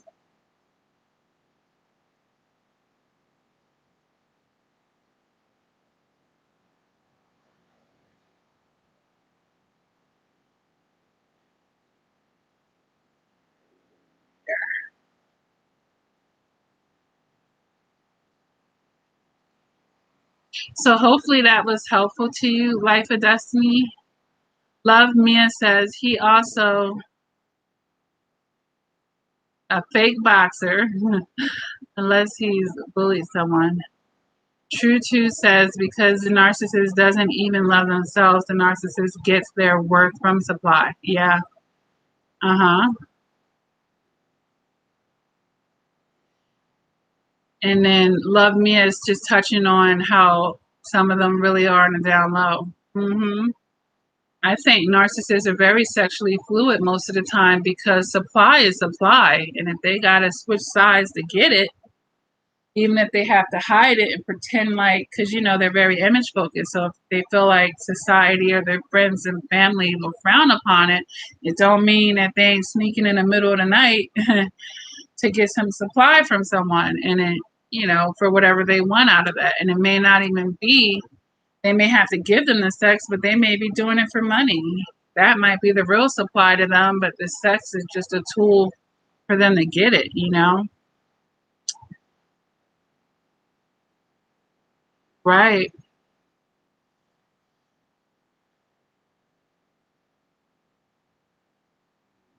Jania Wood says, I'm 10 years in a marriage and I just found out about a narcissistic personality disorder, basically, about 2 years ago. I'm deeply depressed and he has taken my life and robbed me of my happiness. Well, first of all, I would just say he hasn't taken your life. He's been with you for the 10 years, sweetie. But yeah, when you realize what you married and, you know, what the situation is, it could definitely be a big downer. And we're talking about marriage here. So when you divorce someone, you're flat out going through a grieving process just like you would like the literal death of someone. So True Two says people get stuck with narcs because we are trying to prove to the narc that we care. Yeah, that's one way that people can get stuck. For sure. But that's, you know, consider that a bucket with a big ass hole at the bottom of it. It's never going to fill up and to the point where they're going to really see that.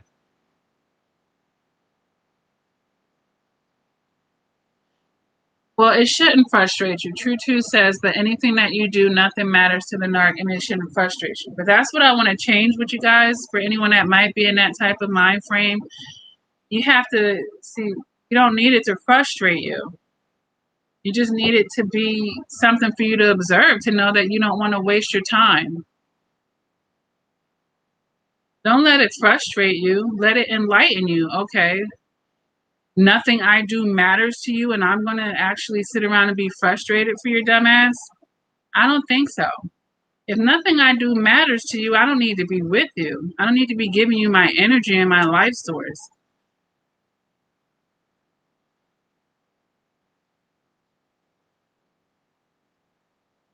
So Jania says she feels stuck because her mother passed. My condolences for that. And I'm dealing with a lot in my head and I'm not thinking clearly.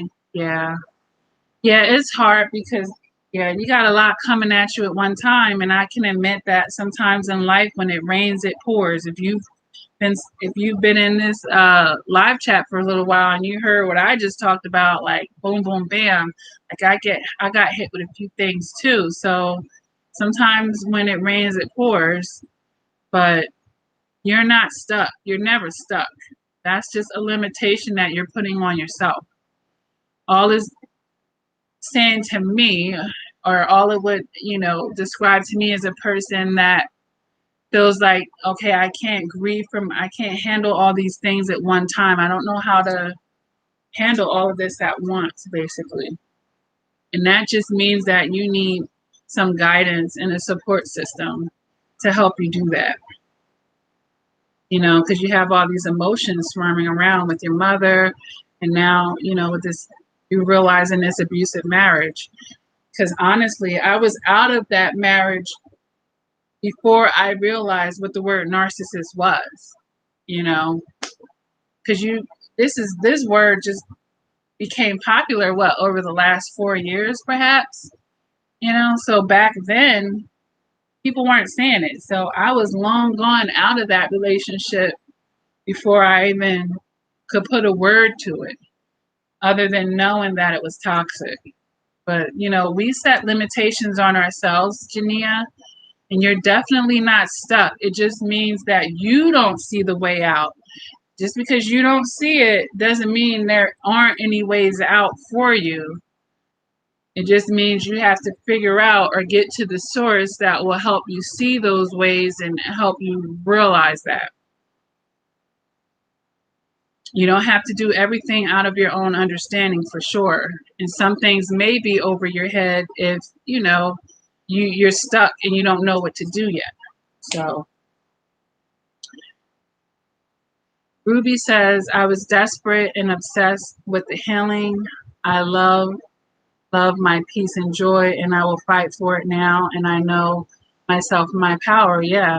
And she has her self-worth, and then that ties into, the beginning of the video of me saying, I want you guys to be a savage for those type of things for yourself. Be savage about that. Because when you're not, you see what happens. Jania says he calls his family and lies, never gives me credit for maintaining our home. I spend my money and I don't have nothing to show for besides all the home improvements I've invested. Yeah. Of course, with narcissists being so image focused, of course, he's not going to give you the credit. And you can change that because you said you're spending your money. So you can change that, Jania. But all of it is never going to be gone because worst case scenario, you're going to end up with that house, right?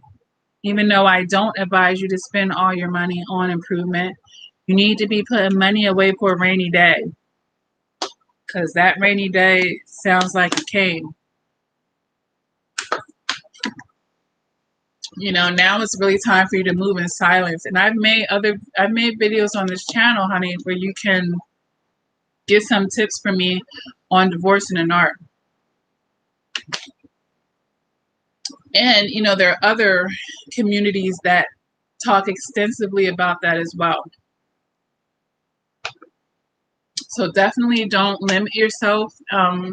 Take advantage of at least hearing what other people have to say about it. If that's going to be the case, or, the best case in your situation. Joey Jagger says, it really hit me that nobody will be permanent in their lives. It was just my turn out of the non-narc nation. Yeah. Yeah. Yeah, because once people wake up, they leave the narc, chances are, they eventually leave. They're not even permanent in their own lives because they switch faces so much, Life of Destiny says, thank you for sharing. It's just nice to get info and tips after we leave and how to move forward and find real healthy love. Yeah. Well, just doing the real work, just doing the real work and getting therapy. I'm a huge advocate of that. Even if it's been a lot of years in between your recovery, I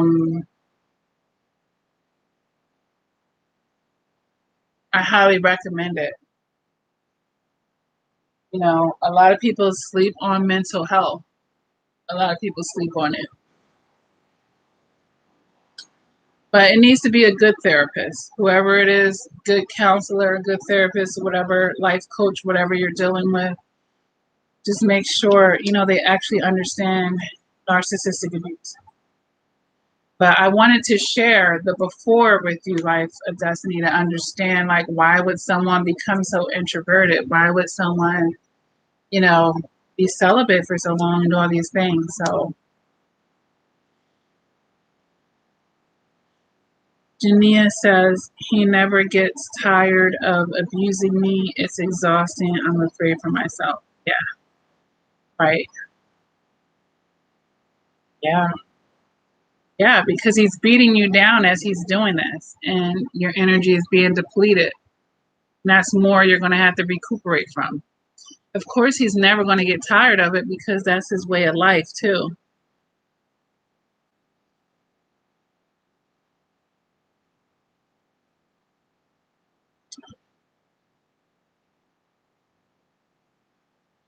So, Daughter of Zion said, my narcissist seen all my flaws. He said, my face is too round, my cheeks are too big, my lips are too thin. He even made fun of my breasts and when I gained weight. Who says that has to be a flaw, that you have a round face or big cheekbones or, you know?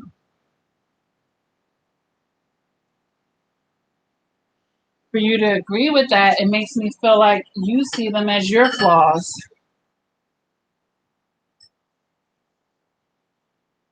I mean, I don't have to be everybody's cup of tea, that's for sure.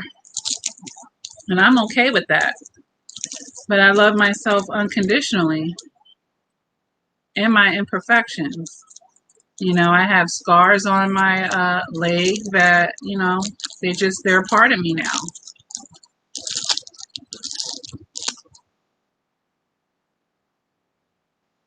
So I think that we should all, get into more of an energy of loving ourselves no matter where we are, even if there's something that we want to improve about ourselves.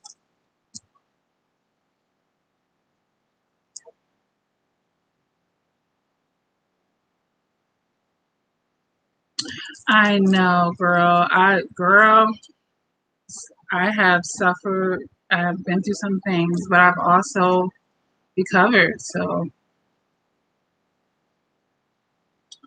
I'm glad you never moved in either, Daughter of Zion. Oh, you're welcome, Mika. So Seashell 200 says, everyone expects emotional maturity at a certain age, and it doesn't go like that. I was immature until the narc mentally grew. I was immature until the narc, okay, and mentally grew 10 years from it. First time ever, priceless lessons that will help me for life. Absolutely. Yeah, and that's why I always talk about that catalyst relationship.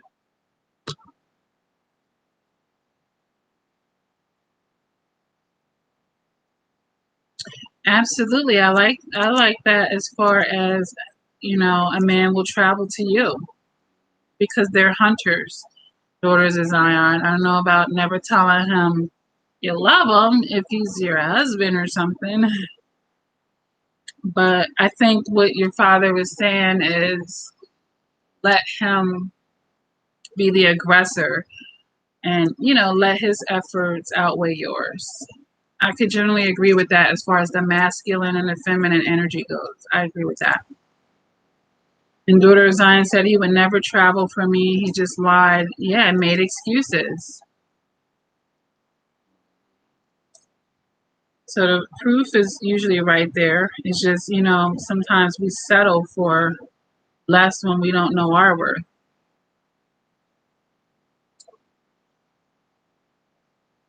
Right. Life for Destiny said it as well. She believes you should be able to tell a man you love him. Yeah.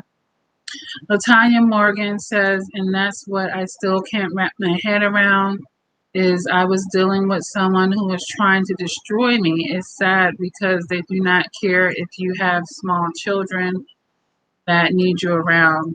Yeah. Well, the best way to wrap your mind around that is just knowing that there's some really toxic, dark, dangerous predators out here. It's billions of people in the world. We got to know there's going to be a percent of them that are just extremely toxic and pretty much broken beyond repair. The best thing we could do is just continue to educate ourselves and knowing how they walk and talk. Yeah. Aw. Well, God bless you too, Life of Destiny. If your story is relatable to mine, honey. Ruby Taylor says, I was a slow learner too, over and over with my ex-narcissist. I really applaud you in your recovery. Yeah.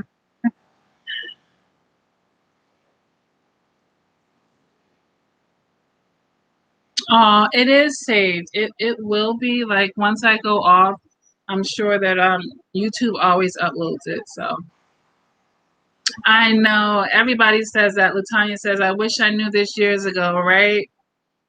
Right. But sometimes life they make you earn that wisdom, and that's okay. Because I do believe in divine timing, and perhaps you realized it basically when you were ready to. Yeah, Love Mia said her family did the same to her. Yeah, yep. And that's when you realize that those romantic relationships that you're in, there's a deeper connection or root to all of that. And I had to go back to my childhood myself to see what my inner child was trying to heal through these toxic relationships.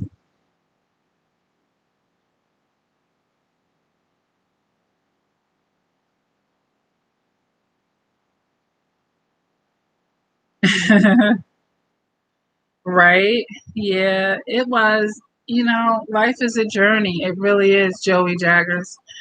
Um, but you do what you have to do. You really do what you have to do. And I've always considered myself a survivor and a fighter, but I wanted to get out of that and get to thriving, to actually be thriving and not just in survivor mode. Like I'm surviving, I'm not giving up on myself, but you know what? Damn it, I need to be thriving too. And that's the sweet spot.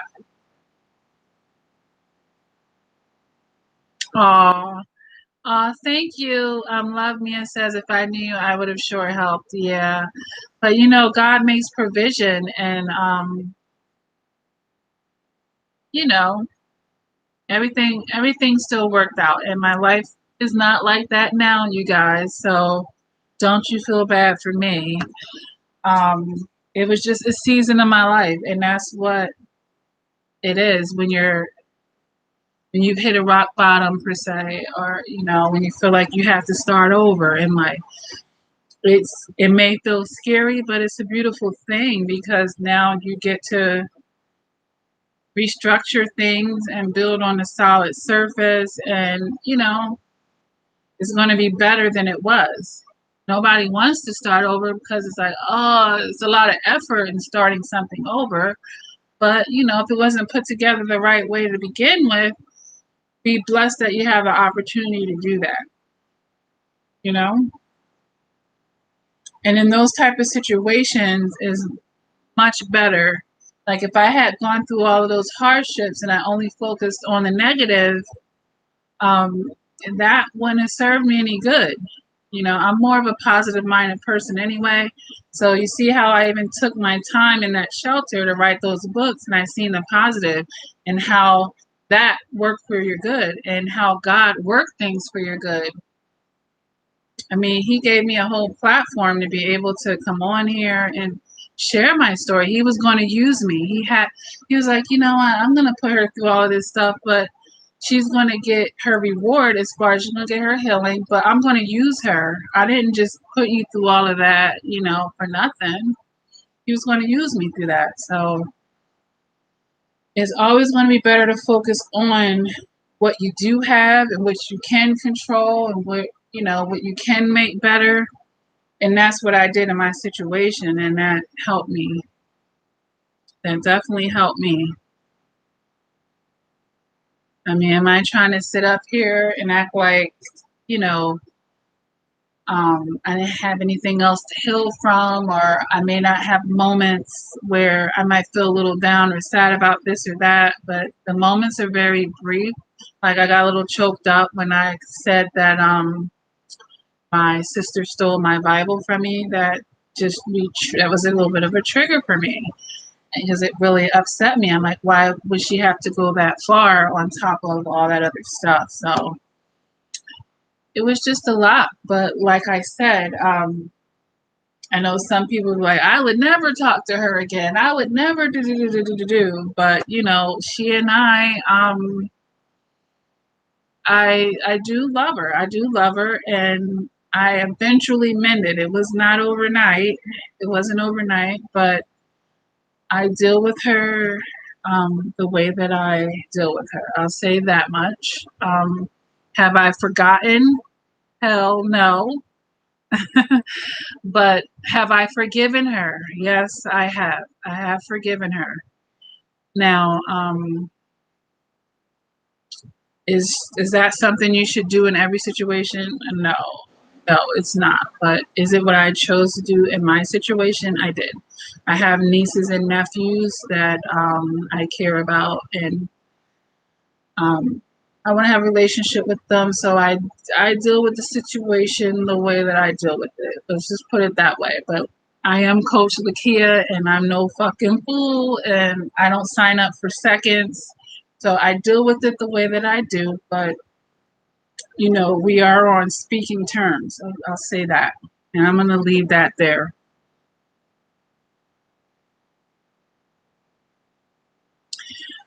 Yeah, it's going to post.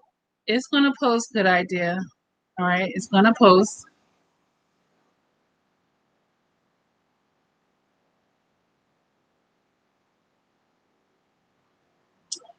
Yeah. Love Mia says that she did the same thing. And someone put a super chat. Um, oh my gosh, there's so many messages. Thank you for the. All right, I'm going to see it as I scroll down. I'll be able to say your name. It doesn't say the name. I'm going to see who did it. But thank you for the super chat, for whoever did the super chat. Still reading through the comments. Aw. Yeah. Oh my gosh. Love me. Love me says, you know the karma with the tea with her tea with her karma. Oh my gosh. I will say that, you know, she's not very happy in her own life. And she ended up getting pregnant afterwards, and she had some issues that weren't, you know, I feel like people do reap what they sow. God does sometimes he'll give you a front seat, but it wasn't for me to laugh and say, yeah, this is what that person get for this and that. But I definitely didn't do that. Like he had sharpened me, and you know, my maturity is above that, you know. But she did not get away with anything. I'll just say that.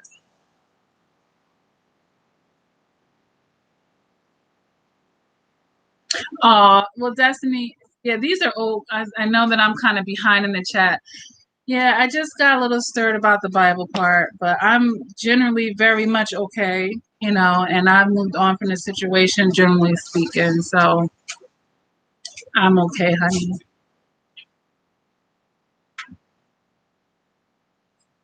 Oh, I know.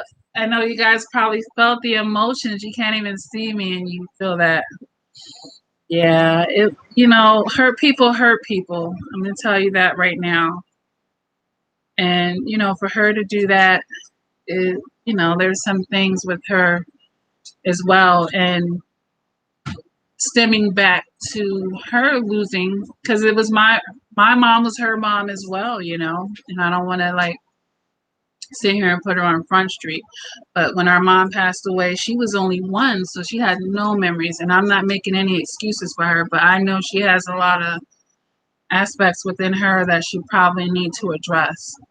I don't know if she ever will, but you know, I'll say that much.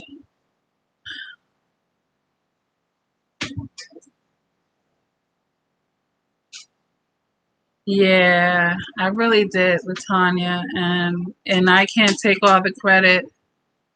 I really can't take all the credit. That is really God, you know.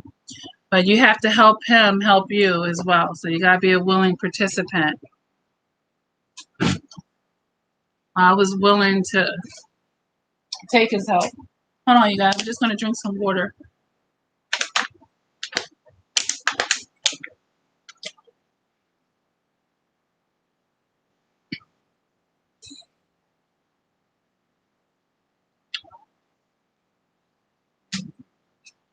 Yeah.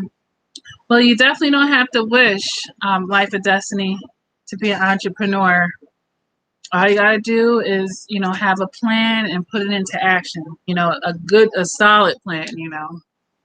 And stay with it. Even if you're, because let me go back to her comment. She said, "Such an inspiration and now an entrepreneur. Most people wish." Yeah. If you feel like that desire is inside of you, even if you're working in corporate America, working a 9 to 5, you can take steps and have an exit strategy towards, bringing that to fruition. You ain't got to just jump off of a cliff and run away from your job in 1 second. You see what I'm saying? So just start with a plan and do some researching and get organized with it, and don't procrastinate. You can work on it.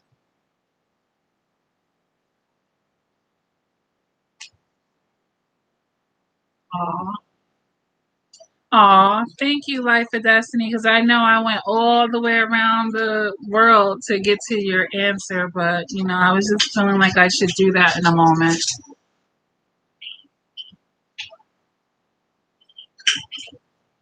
He really does love me.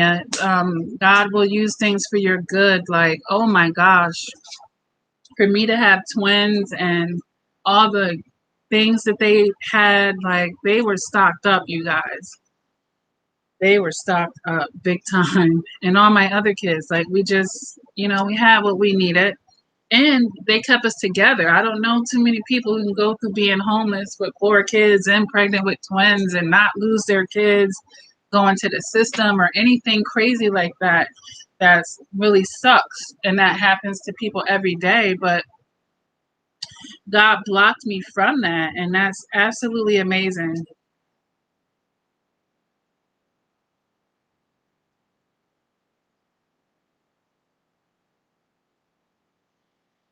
Yeah. Yeah.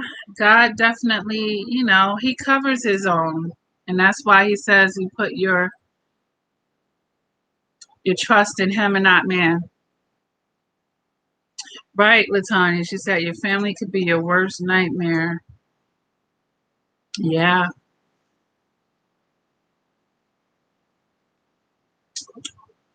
Well, Tabitha, she said, did I get him locked up for what he did to me? I think I would save that for another video. Um, well, maybe email me, Tabitha. I don't know if I want to talk about it on YouTube, but email me, honey. CoachLakia@gmail.com.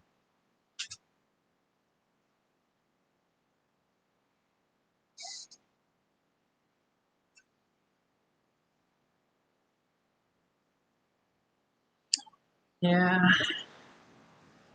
Aw. Thanks for listening, Moon Magic.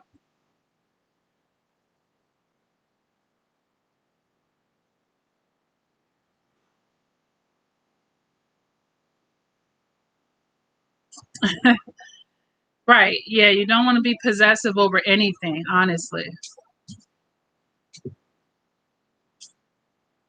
That's never the way you want to go about things. Let people, be sincere with you.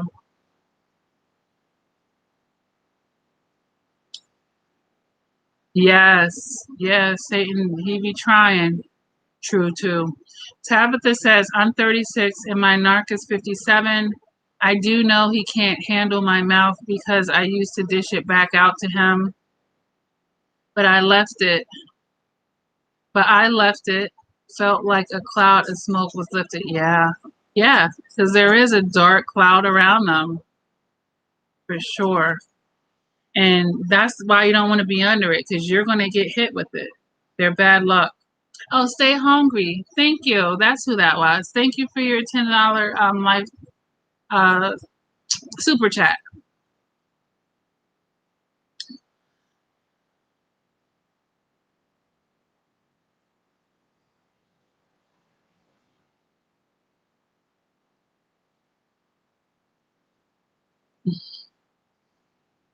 Yeah. Hmm.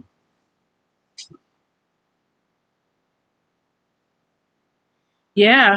And, there's nothing wrong with saying me first, because you really do have to put it in yourself to be useful to others. All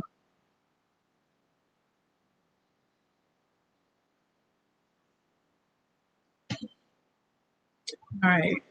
And thank you, KK Renee, for your super chat, sweetie. Thank you. All right, you guys. It is 10:03, and I have a part of my self-care, because I never make it to bed before midnight, because I'm always doing so many things, honestly. But I've challenged myself to have a strict bedtime here. So I need to start getting ready to go to bed so I can get my beauty rest. But yeah, you can't pour from an empty cup, True Too. You're so right. You have to put into yourself to, even have the energy for others. And with that being said, you guys, it was great coming on here and spending some time with you guys. I'm trying to come up with a uploading schedule in light of all of the extra things that I have going on in my life. And I'm thinking, the weekends are going to be the times that I'm going to be uploading. So you can look forward to weekend uploads. So once a week, I might come on and upload 2 or 3 videos or more, depending on, what's flowing through me at the time. And, hopefully that'll be good with you guys.